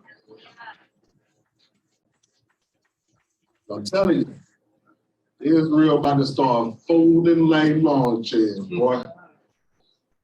I'm hearing that some of these elders, so-called elders right now, say, listen, if you got to take the truth for your job, hey, don't let nobody judge you. Wow.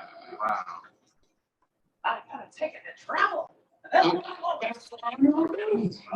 Lord, that mercy. You have snapped your passport.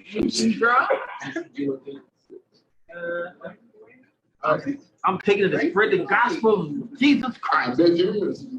I bet you is. Crazy. Christian pastors are already saying the mark of the beast can't be coming in our time frame because if it was the mark of the beast, we'd be ratchet out of here by now. Antichrist ain't on the scene yet. Yeah. It's been there. I read in John, he's been there. Then that was 60 AD. You waiting on him, he's been here. Dang, they so deceived, they don't even know it. The Antichrist, he's the head of your theological school. What you talking about, man? Dr. Seminary don't know it. Dr. Seminary That's don't the know guy. it. That's your elder. That's your elder, man. That's the guy you look to. You know what I'm saying? That's the head of the mixing group that you go and sit down with in the dark. Down in the back walls. You don't think nobody knows more. Got you wearing square caps. Right. Talking about, man. He's the head of your fraternity. He's the one that takes your fraternity to. Okay. All right. You talked about the Antichrist and waiting on. Been done. Standing for truth at the threat of death. Let's go to Torah 4. You already know. Reset.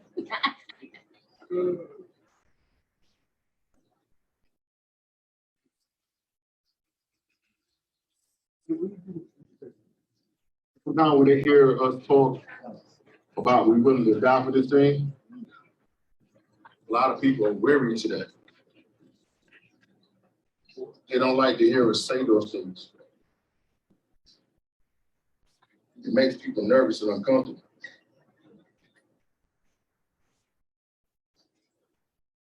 Ain't nobody die for Christians.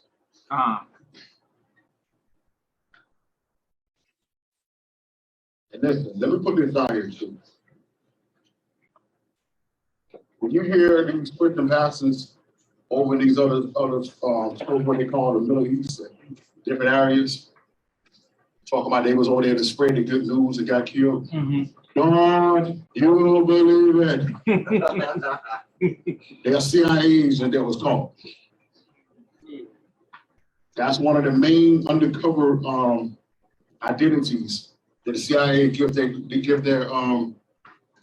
guys as pastors. So they go into places as Catholic priests and other pastors and somebody spreading the good news, and the whole time they're over there doing the work of the CIA. Wow. So don't believe the hype when you hear on the news, oh, this Christian pastor was locked up in Iran for 20 years because he was a spy that got caught. Notice whenever they have stories like that, they never go into detail as far as what he was actually preaching. Never. You don't see no works, No video, no church, no speeches, nothing. This great Christian pastor. Right. God, you believe it. There's a CIA agent that's been caught. Okay. Torah 4. This is what Torah told us to do as far as this truth is concerned. Telling us that if we do this, we don't have to worry about fighting our battles alone. Torah 4:28.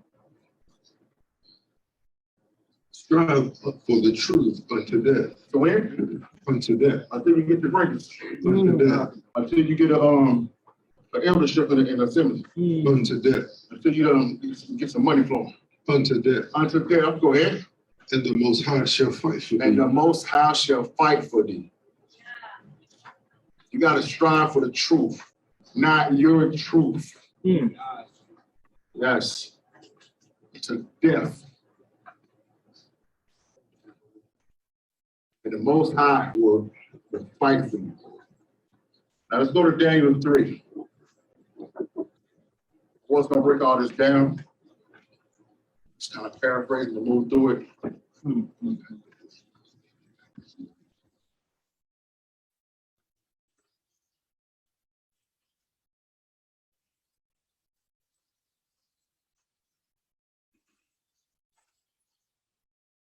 Daniel 3.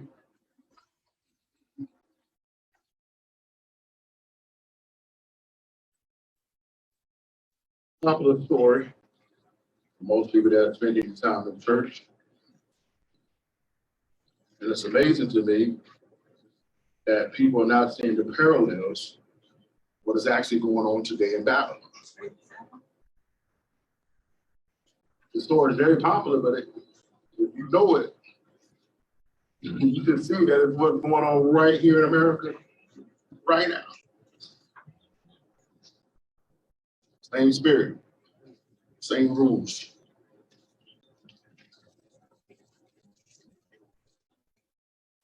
You got to see something. And as I was reading this last night, I didn't really notice, I hadn't noticed this before until last night, and I think it was very key. So, to make a long story short, Nebuchadnezzar set up an image for himself. He declared himself to be God. And all of the people who followed him saw him as such. And so he made a rule. Read that verse 40. This is the rule right here. Then the herald cried aloud, to you it is commanded, O people, nations, and languages, that what a time you hear the sound of the cornet, flute, jingle bells, jingle all the way. This is straight sorcery. You understand? Yeah. This music that they play during this time of year, it completely engulfs their mind. Like they're gone. They don't snap out of it until mid-January. It's gone.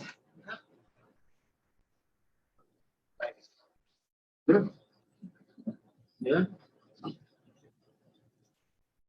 Is there what, big? That at what time ye hear the sound of the cornet, flute, harp, sackbut, psaltery, dulcimer, and all kinds of music, you fall down and worship the golden image. You do what?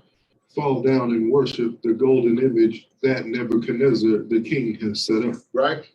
And whoso falleth not down and worship shall the same hour be cast into the midst of the burning fiery furnace.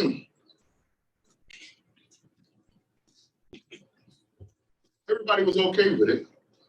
Everybody's on board. Let's go down to verse 8. Wherefore at that time certain Chaldeans came near and accused the Jews. Now, notice that of all the people, you're telling me that it wasn't no Persians, they weren't doing this? You're telling me there weren't no men from the east that weren't doing this? Yeah. Y'all worry about the Jews. Why was they concerned with Israelites not doing this? Because Israel was the only one that had a Yah that could change the things. Ladies and gentlemen, why do you think the world works so hard to get our people on board? We are the trendsetters. We get paid less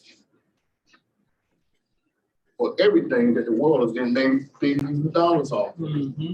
Every kingdom in this earth since the Babylonian kingdom has been prosperous because of us. We don't know that. Yeah, oh yeah. They're going to come and say the Jews are robbing. Watch this. Look at what he come with. Verse 9. They spake and said to the king Nebuchadnezzar, O king, live forever. Gotta gas him up. Yeah. Gotta gas him up. Go ahead.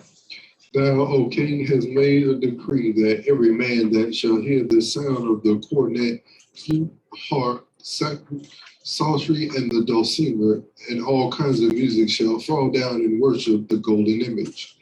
And whoso falleth not down and worshipeth it, that he should be cast into the midst of the burning fiery furnace. Now, this is what the Most High showed me just last night. Look at verse 12. There are certain Jews. There are who? Certain Jews. So that means, ladies and gentlemen, that some of the Israelites is okay with it.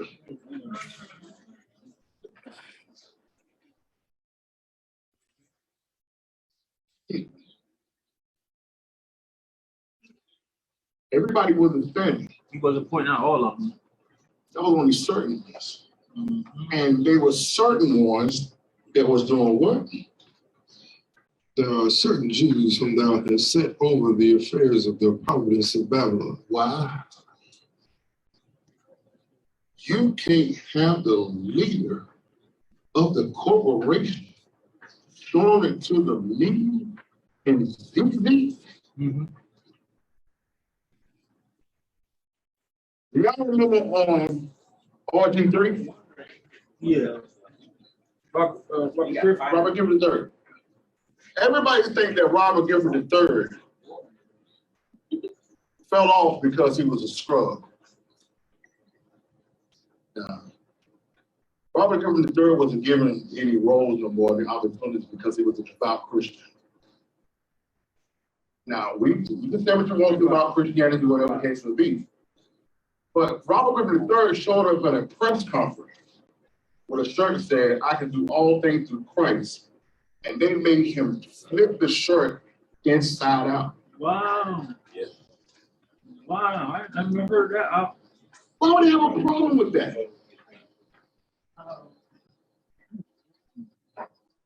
If he went live from a phone, they wouldn't have had a problem with that. Come. If he would showed up to the press conference with two chicks on his arm, nobody would have had a problem with that. But if he came in with a shirt that I can do all things through Christ and make him turn it inside out, why? Because you can't have people in a leadership position, Israel specifically, who are repping Hamas out of the Most High, because they're going to influence everybody. Wow.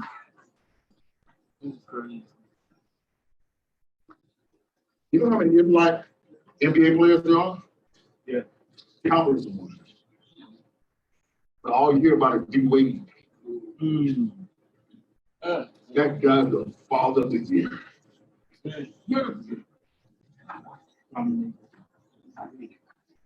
Madness. It's madness. Are y'all seeing this? Madness. Now, long story short, got mad. And they asked him, they said, listen, are y'all doing this what they accuse you of? And they gave him the opportunity. Read verse 15. I need you to hear what he said to him. Now, if ye be ready, that at what time ye hear the sound of the cornet, flute, harp, psaltery, and dulcimer, all kinds of music, ye fall down and worship the image which I have made.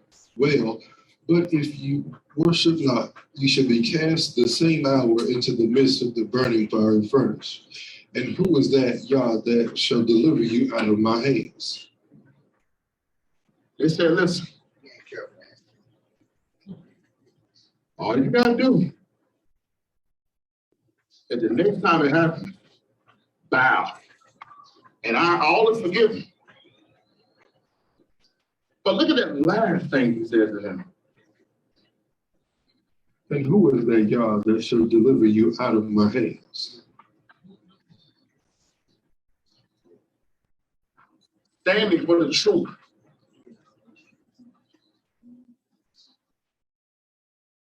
And the threat of death.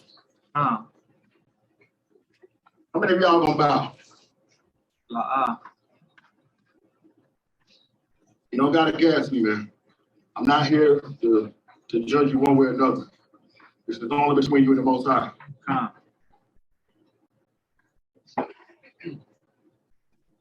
And I'm not talking about this done on a public platform where everybody can see. Talking about you in a room. So listen, all you gotta do is go out, pull the company line. We good. I need you to go out, be pro-Jews. Tell them to get more players than Prince of Green.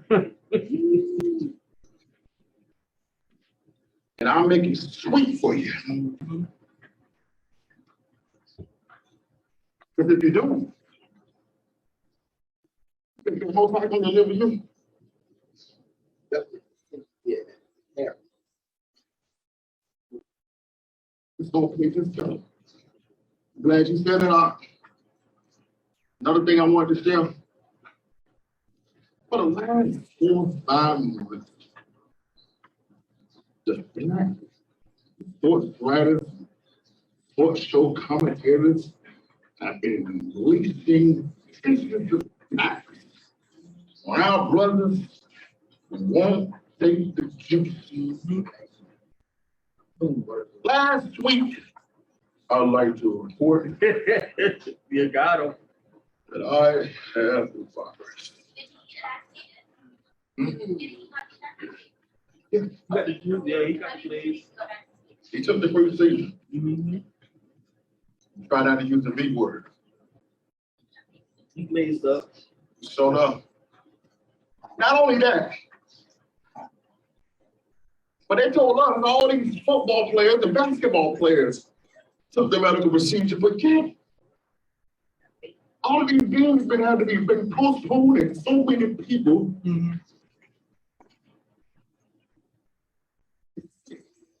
He added up. 97% vaccinated. And they fulfill all of They find a fake card. and it's still. I know.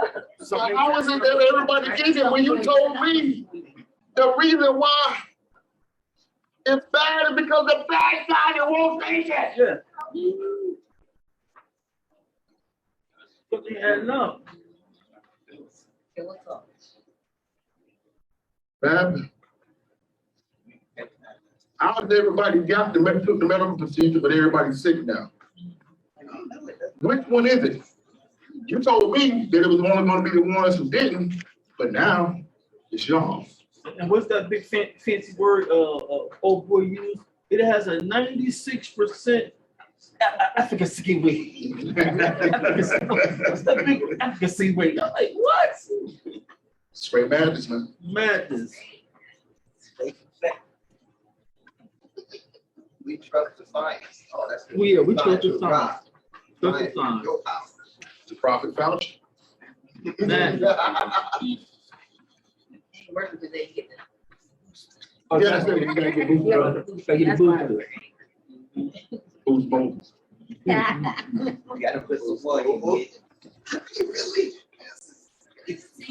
Look, okay. Not yet. Yeah, he could. Now there's 62, now there's 63, now there's 6. We're going to have to change the. They up to 5 in Israel. Double speed. You gotta get on a payment plan. You gotta get on a glaze. Pay one every 3 months. Every 3 months, come back. But God gave us common sense. But this is what I love what our brothers said. This must be the response of all of us. Verse 16. Shadrach, Meshach, and Abednego answered and said to the king, O Nebuchadnezzar, we are not careful to answer thee in this matter. Bro, it doesn't matter. Listen, I'm not in any form of hesitation. We don't care. How I need to answer this to you. You're the king, and you got the power to destroy me right here. But I'm not second guessing how I'm going to respond to you right here, right now. Verse 17. If it be so, our Yah whom we serve is able to deliver us from the burning fiery furnace. Listen, I doubt no way, shape, form, or fashion that the Most High can deliver me. But and he will deliver us out of thine hand, O king.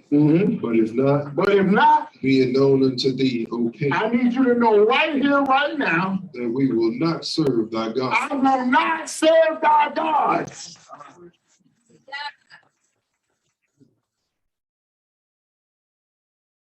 That's it.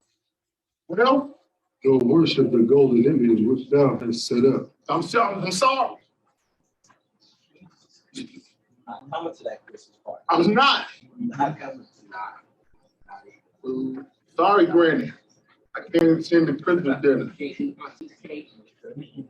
Because I keep the holy things written in the scripture. Come on. God the listen.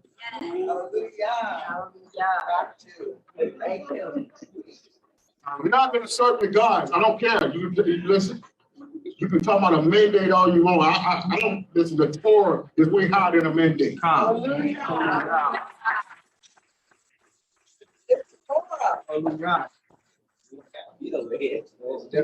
You understand? I mean, what can you do to me? What can you do to me? I went to 4 years of captivity. You talking about I'm gonna lose my job? Okay. I'll take that. I'll take that. But I sure ain't losing the kingdom for you, homeboy. I'm not gonna lose twice. No, you will not. Come on, man. My people are destroyed for a lack of knowledge. You know what I'm saying? People don't understand that a mandate is not a law. It's not a law. How many times? It's not a law. But they fear mongering. Man, I'm telling you right now. You're not gonna be able to do this. You're not gonna be able to do that. Boy, you couldn't do that before. You're black. What are you talking about? You're not like this is something new. That's the thing. We've already been used to no What do you mean? Like, oh my God, we can't do this. You still can't. Forever. I'm not gonna be able to travel. If you had to talk about it, you get your passport. Ain't been 2 hours waiting for this house. Shorter and long as a trip for you. They might have drilled down to Atlanta. What family reunion? Went to the crib, went to the family house, and we're right back. We're back from the family reunion. As far as they go. I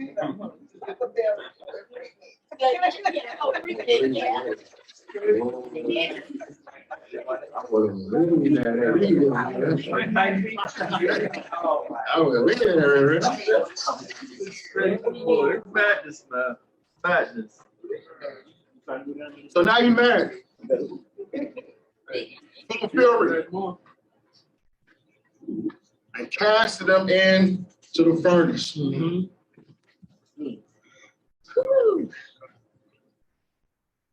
I need y'all to see something here.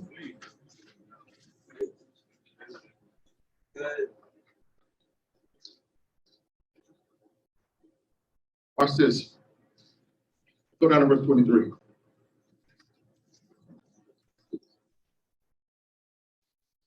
And these 3 men, Shadrach, Meshach, and Abednego, fell down bound into the midst of the burning fiery furnace. Then Nebuchadnezzar, the king, was astonished. He rose up in haste and spake and said unto his counselors, did not we cast 3 men bound into the midst of the fire? Now I know I asked for a fact.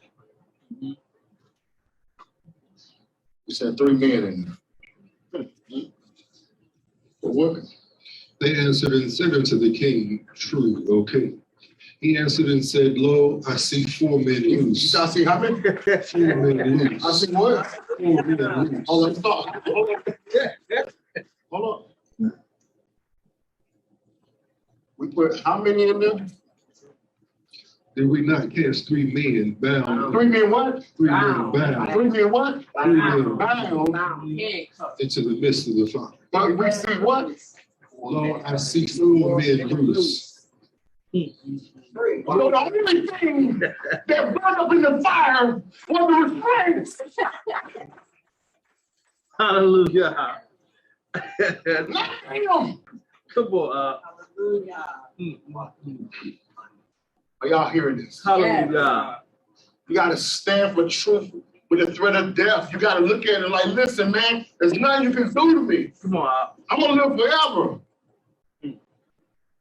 It's my choice where I live with the king or I live with you. Come on. And I've been here for 40 years with you, Bill. I'm out of here. Calm. And if he take us, And who wants? we'll be back. Hey, you don't want to see it when I come back. We'll be dumb swag. There you go, right? Back then you didn't want me. So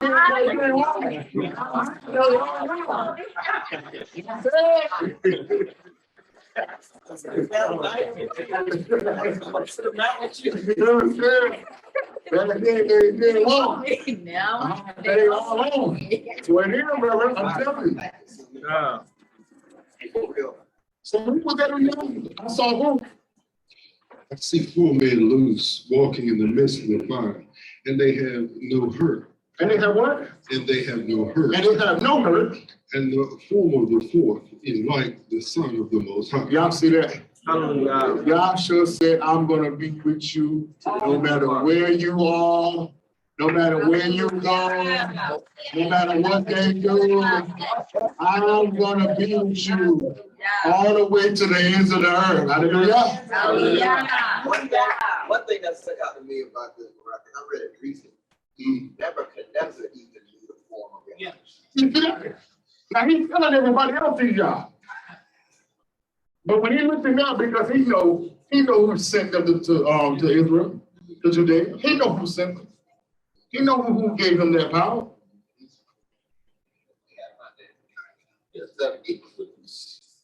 You know what I'm saying? Hallelujah. We got to stand for the truth, y'all. Hallelujah. It's good stuff. At the threat of death. So rock 11 and we done.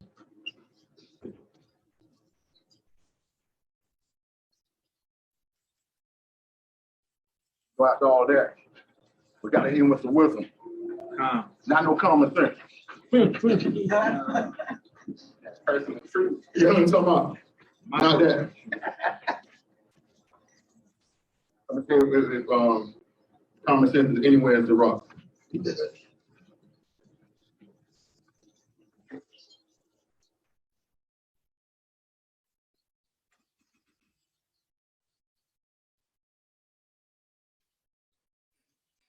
Rock 11. All Ecclesiasticus. Start at verse 1. Wisdom lifteth up the head of him that is of low degree. Common sense. Wisdom lifteth up the head of him that is of low degree. Right? And maketh him to sit among great men. You guys see that? Wisdom does that. You can take a man of low degree and bring him amongst what great men are. You can't get caught up on what you're dealing with right now. Watch this. Verse 2.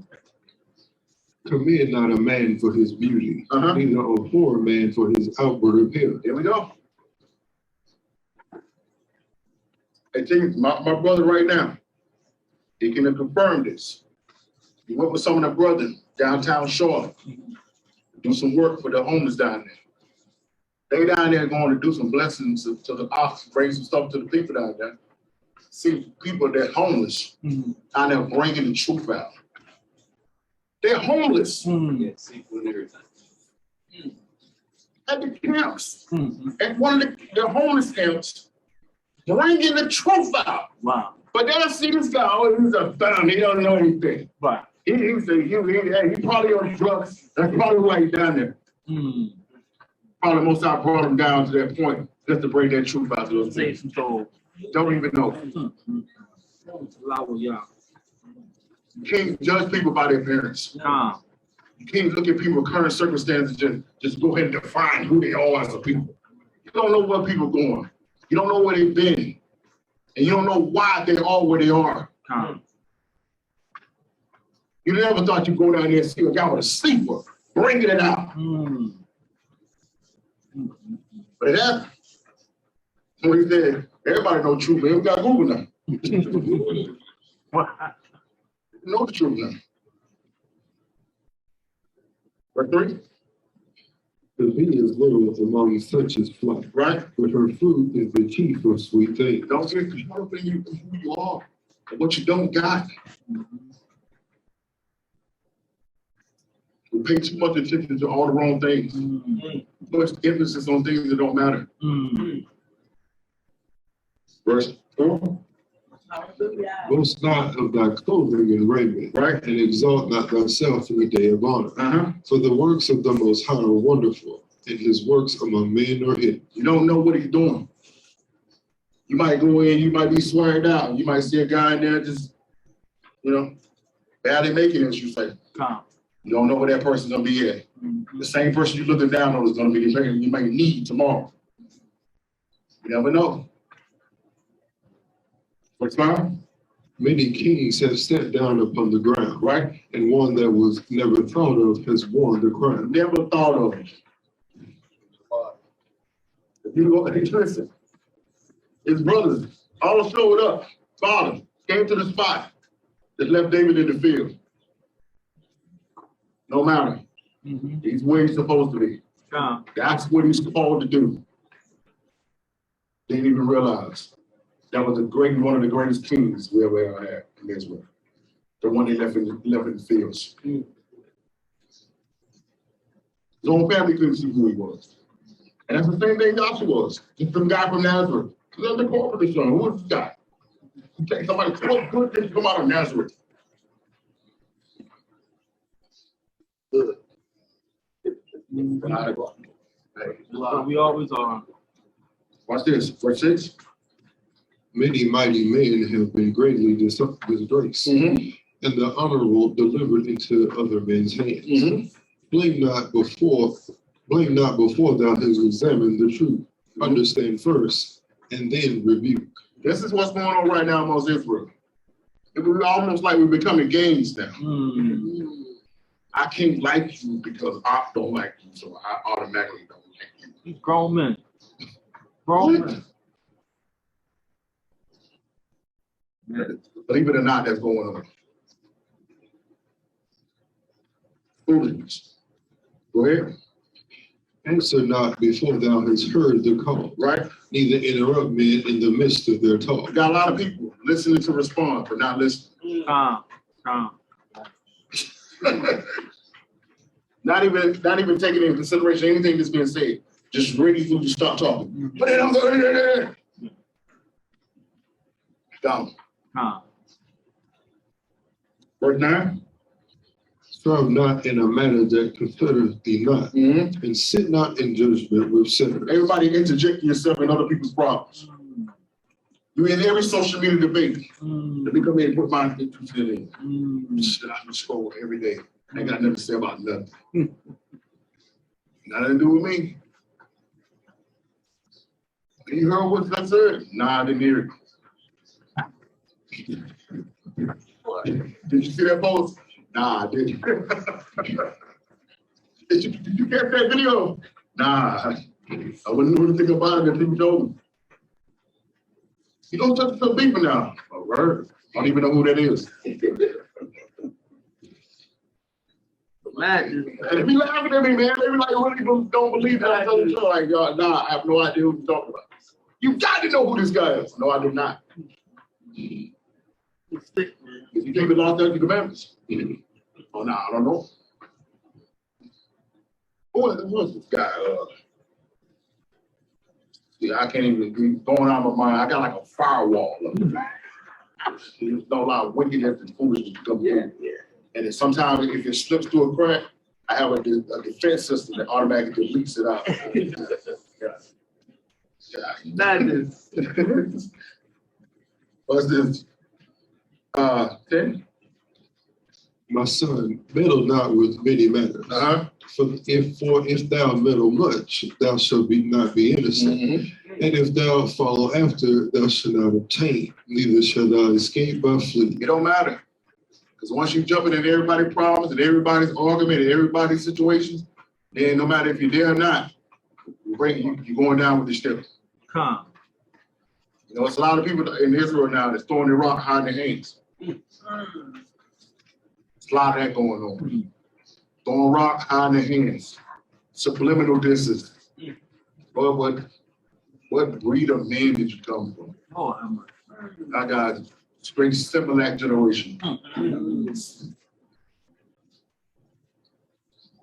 Meet this. You're going to Facebook and I have a problem. I'm going to bring it to Facebook.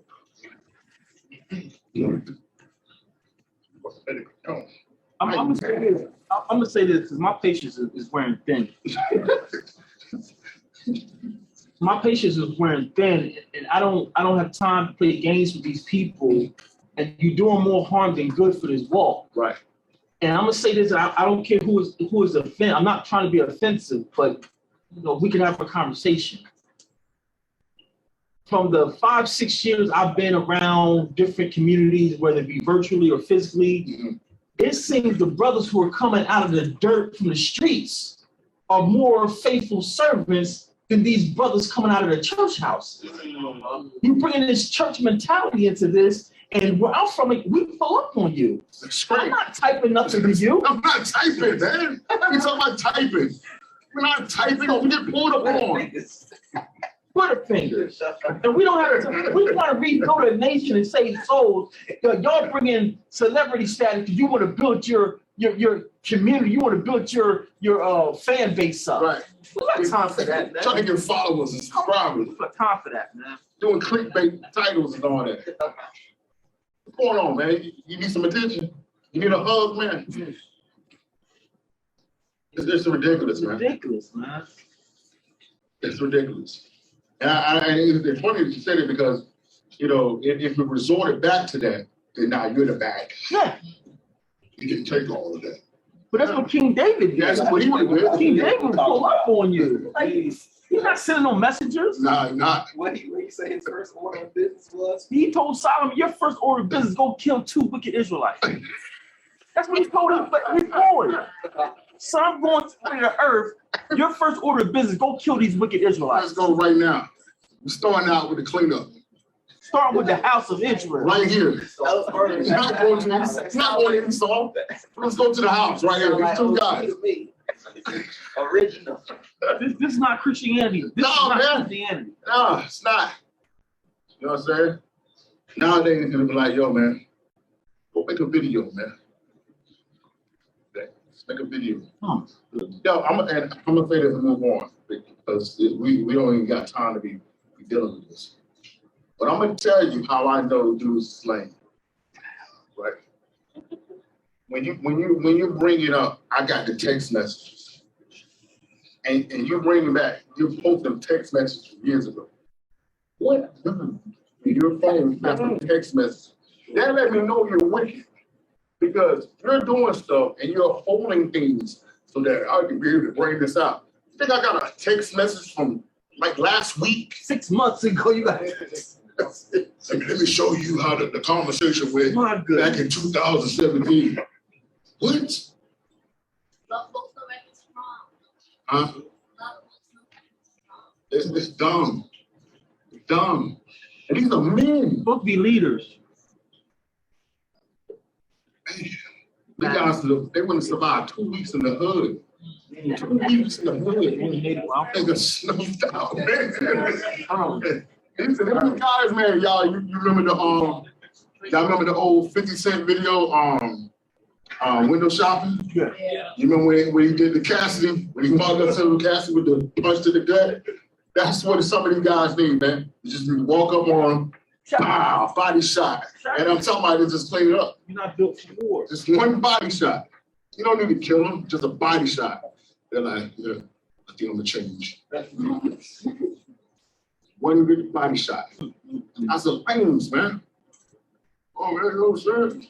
I'm the priest of the Most High. You're the devil that the Bible speaks of. That's calm. Watch this. Verse 12. Verse 11. There is one that laboreth and taketh pain and maketh haste, and is so much the more behind. So that's a guy that's struggling, working hard, and trying to make it. It seems like nothing working out for him. Go ahead. Again, there is another that is slow and has need of help, wanting ability and full of poverty. Right. Yet the eye of the Most High looked upon him for good and set him up from his low estate. Y'all see that? So one that's counted out is the one the Most High working for. Calm. Go ahead. And lifted up his head from misery, so that many that saw it marveled at him. Prosperity and adversity, life and death, poverty and riches come of the Most High. They come from the Most High. They come from where? Come of the Most High. Now it's the American government. Come of the Most High. Now that's Pharaoh that control that. Come of the Most High. Go ahead. wisdom, knowledge, and understanding of the law, Of the what? of the law, Of the what? of the law, Of the Christian doctrine. of the law, Of the church covenant. of the law, Uh-huh. are of the Most High. Go ahead. Love and the way of good works are from Him. So if you ain't got that, let me know who you're dealing with. This is how we mistaken the battle for the war, because we don't have these essential tools that only come from the Most High. You can't get this through research and Google searches, maps. If you listen, I respect anybody that go and do get these maps and these historical records, and DNA tests and all that. But if the Ruach has not converted you, you're not converted. Calm. You just listen to a persuasive argument. And this is how you can be one day with it and one day you're against it. But nothing, if you've met the man, if you're walking with the man on a daily basis, you can't be talked out of this. Come on, come on. It's like 3 months from now, y'all see me making a video. So I've never seen Dick and Jared in my life. I don't know who that is. I'm like, what? I seen with this guy for the last 10 years. What are you talking about? Nah, I'll never know.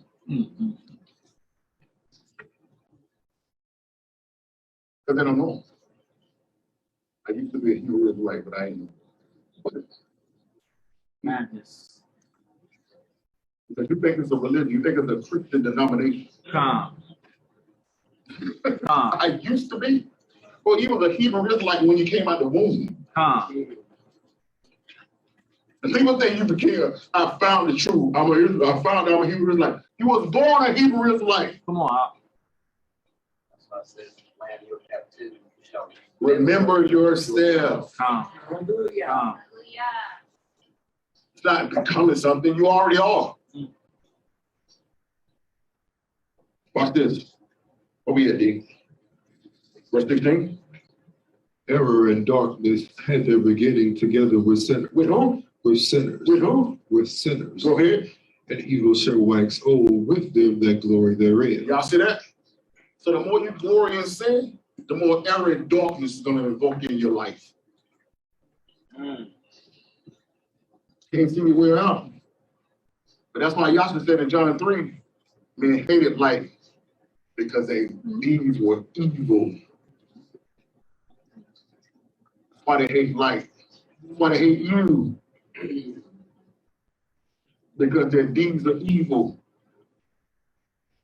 And they can't come around you talking the way they talk, acting the way they act. You make them uncomfortable. Make you feel bad about it. Don't go around so-and-so. They gonna shun Christmas. Don't go around. They gonna talk about the Bible all day. All day. That's how you really mad. Yeah, all you do is talk about the Bible. What else is there to talk about? Exactly. Madness. What is there to talk about? You want me to worry about the new Harry Potter movie? Get ready for the Matrix. NFL score. Yo, bro, you see what happened? Nah, I didn't. That's it. Nah, I mean, yeah. I didn't.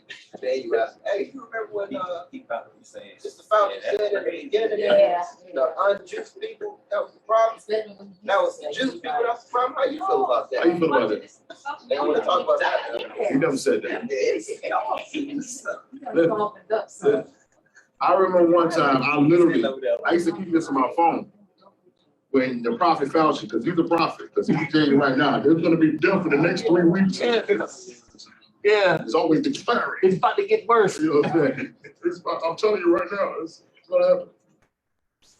I used to have on my phone the 60-minute interview that he did when he said out of his own mouth, masks don't really block anything. You know, it may, keep a couple of triplets from it, but it's really not going to make any significant, difference whether you wear a mask or don't. The only way you're going to get through this every day is wear a mask. What is it? What is it? Stand on something, please. But the one who hasn't changed, whose word has been the same from the beginning of time, Come on, Al. you won't believe him. Calm. Calm. Madness. What's everything? The gift of the Most High remaineth with the godly. Remaineth with who? With the godly. With everybody. With the godly. Uh-huh. And his favor bringeth prosperity forever. For how long? Forever. Go ahead. There is that waxeth rich by his wordness and pension. Uh-huh. And this is the portion of his reward. So there's been some people who, it's all with the stock market and the Bitcoin and cryptocurrency,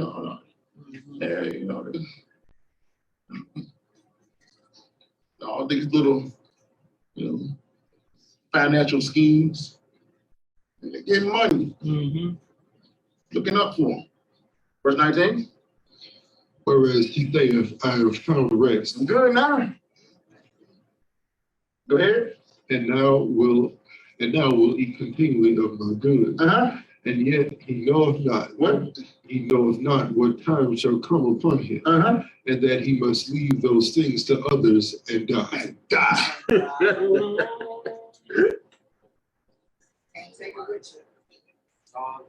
All vanity. All vanity. So he didn't worry about what he was going to leave after him. He was so focused on the day. Can't buy your way into heaven. Most High, they say visa and take it everywhere, but it ain't take it in the kingdom. Sorry. No credit checks. You better have good credit here, buddy. Okay. And your sins don't just go off your record after 7 years. Calm. That bill don't get paid. I'm gonna need you. And there's only one currency accepted in the kingdom. It's the blood of Hamashiach. Done? Calm. Verse 20. Be steadfast in thy covenant. Be steadfast in what? Be steadfast in thy covenant. Uh-huh. And be conversant therein. And wax old in thy work. Uh-huh. Marvel not at the works of sinners. No, man, sometimes we got to take on things, new ideas and new ways, man, We got to consider, hey, it's working out for them. Mm-hmm. You got to do common sense. Mm-hmm. Go ahead. Marvel not at the works of sinners. Uh-huh. But trust in the Most High. But trust in who? Trust in the Most High. But trust in the science. Trust in the Most High. Trust in Big Mama. Trust in the Most High. Trust in Pastor. Trust in the Most High. Uh-huh. And abide in thy labor. Uh-huh. For it is an easy thing in the sight of the Most High, from the sudden to make a poor man rich. Hallelujah. Hallelujah. Don't mistake the battle for the war. Hallelujah. Don't mistake the battle for the war. Now, this evening, ladies and gentlemen, we'd like to give call Halam, Abba Hayya, Bahashim Yeshai, and Precious Ruach HaKodesh for everything that took place here today. We pray and hope that something was said here today that inspired you, that empowered you, that encouraged you to go on and continue on this journey, because as the old folks say, we know what the end is going to be. Say, I'm leave I run on, see what the end's going to be. But I'm gonna run on, cause I know what the end's gonna be. Hallelujah. Hallelujah. I read the back of the book. Calm. Because he's given us the opportunity to know. In James 1, he said, but if any man lack wisdom, let him ask. We're not here alone. He has given everything we need. He made all things on the kingdom available to us at any time. The key thing is, ladies and gentlemen, do not mistake the battle for the war. There's certain battles, if you don't win, the war is a guaranteed loss. Gun? We're going to turn it back over to the heads of For the Torah Group, like we said, we pray and hope that something was said today was a blessing to you. And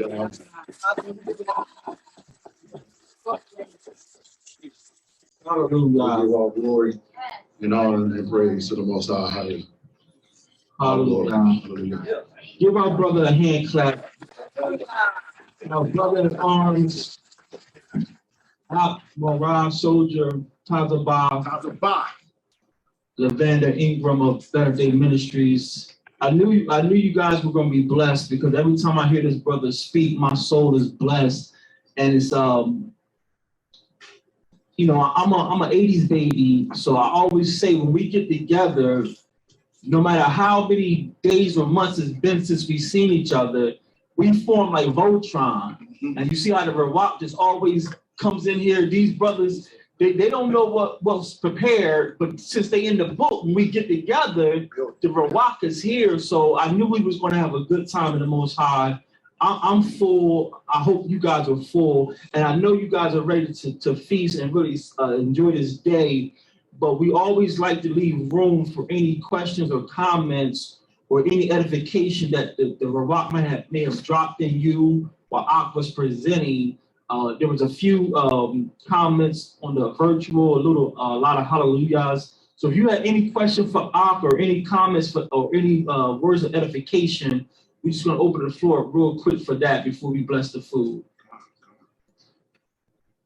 Anyone in the virtual room want to unmute yourself and give any, ask any questions or any words of edification? Ak is here to field any questions. Tell them all questions are $150. The preview. So, okay, so we're not going to be long. So if you have anything, any questions, come on up. Any words of edification, come on up. I'll say something real quick. The people here, they've heard it already before, but he mentioned it earlier about the grace. So I figured I'd say something so he can speak on it himself. In this second Esdras 9, y'all know this is one of my favorite verses. Let's see if I can.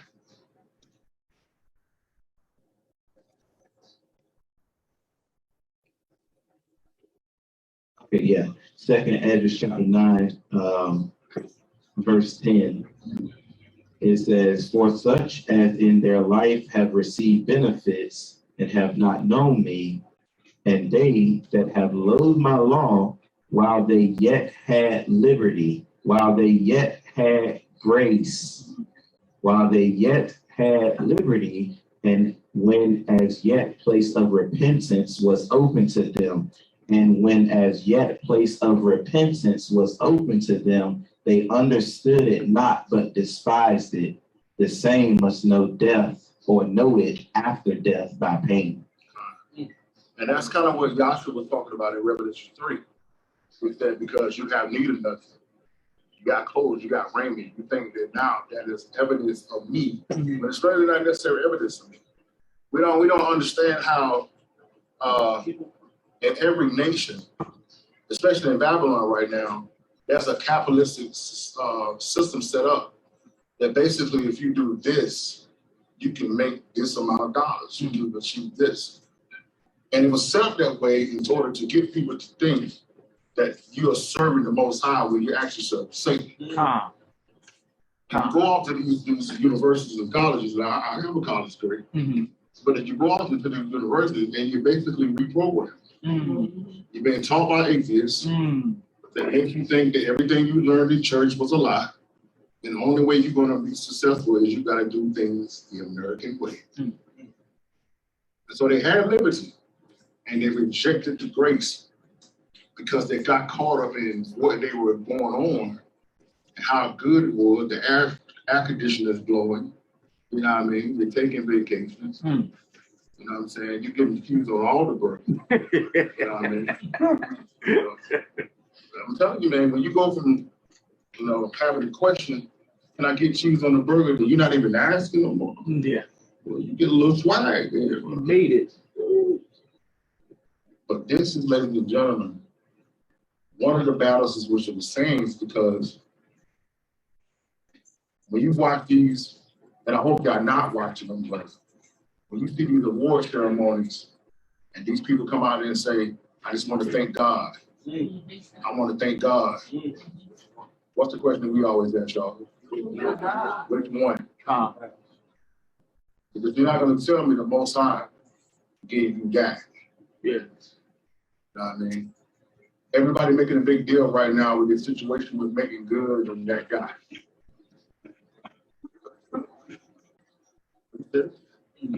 You call yourself a Christian pastor, right? And you married this girl, and then you're surprised? Are you serious? He was doing sex scenes and movies throughout the whole marriage. He might as well stayed all the way in, bro. Right. So don't, you know. And I remember just during the times where I used to see Christians defended her. Yeah, that's the problem with people. They judge you. Judge you. Well, you ain't seen no judgment yet. You understand? So the bottom line is that Psalm 37. Let's get that right quick. Get that Psalm 37. This is gonna help people along, you know. I gave 4 battles, but it's 1,000 battles. To be honest with you, 1,000 battles. We're gonna be here till tomorrow. But just along lines of what I was bringing out there. Psalm 37, verse 1. Fret not thyself because of evildoers. Fret not thyself because of evildoers. Go ahead. Neither be thou envious against the workers of iniquity. Go ahead. For they shall soon be cut down like the grass. I'm telling y'all, man, like, listen, man. It's gonna be over for Babylon real soon. We're gonna sit back in the wilderness and we're gonna look and see the smoke of this place burning. So you can keep getting caught up in what TBN is talking about, that we're gonna be fighting on the side of Jesus when he come back. No, if you fight on the side of Jesus when he come back, you won't be here. You had something to write? God, first and foremost, all praises for y'all bringing the word out. Praise the Lord. It's just a testimony for me, because I've been talking about war a lot this year. And one of the reasons why we end up losing, other than our disobedience, of course, if we don't know who the enemy is. Right. You know, so first things first, I was telling Antoine earlier in the week, and for the newer people in the walk, the Bible is like a mirror, and it shows you how filthy and ugly you are. Right. So you got to go through a process of allowing the Most High to cleanse you through His Word, through Yahushua. And since you were talking about war, being in a war, 2 Timothy 2 came to my mind. And I just wanted to read verses 3 and 4, and then I'll just get to the point. It says, 2 Timothy chapter 2, verse 3, it says, Thou therefore endure hardness as a good soldier of Yahushua HaMashiach. No man that warreth entangleth himself with the affairs of this life. That's right. That he may please him who hath chosen him to be a soldier. So a lot of times we got this thing backwards. Marah, you had mentioned it earlier. Pretty much we're in the upside down. And one of those things consists of us feeling like we need to earn our way back into heaven. But when you read the book, it tells you your name is already written in the book of life. All you have to do is endure until the end like a good soldier. That's right. Ephesians 10 said what? That we are already sitting in heavenly places. Hallelujah. We're there. We just got to catch up because we in time. It ain't no time in the kingdom. Hallelujah. Anybody has anything else? Any other words of encouragement? I got something to land me back on Marah's point of grace with the second Ezra's. There's Titus 2, starting at verse 11. For the grace of the Most High that bringeth salvation hath appeared unto all men, teaching us that denying ungodliness and worldly lust, we should live soberly, righteously, and godly in this present world, looking for that blessed hope and that glorious appearing of the great Elohim and our Savior, Yahushua HaMashiach, who gave himself for us that he might redeem us from all iniquity and purify unto himself a peculiar people, zealous of good works. And with that grace of the Most High that brings salvation, teaching us that denying godliness, denying worldly lust, that's and live soberly, righteously, that's the law. You know what I'm saying? This is that grace period that we need to humble ourselves down, examine ourselves by his word, and make sure that we are right standing, that when the firmament cracks and our Mashiach appears, that we be rescued from this place and from that judgment. Hallelujah. Hallelujah. If no further comments, we're going to ask everyone to stand and face Jerusalem. We're going to bless the food. Those inside the virtual room,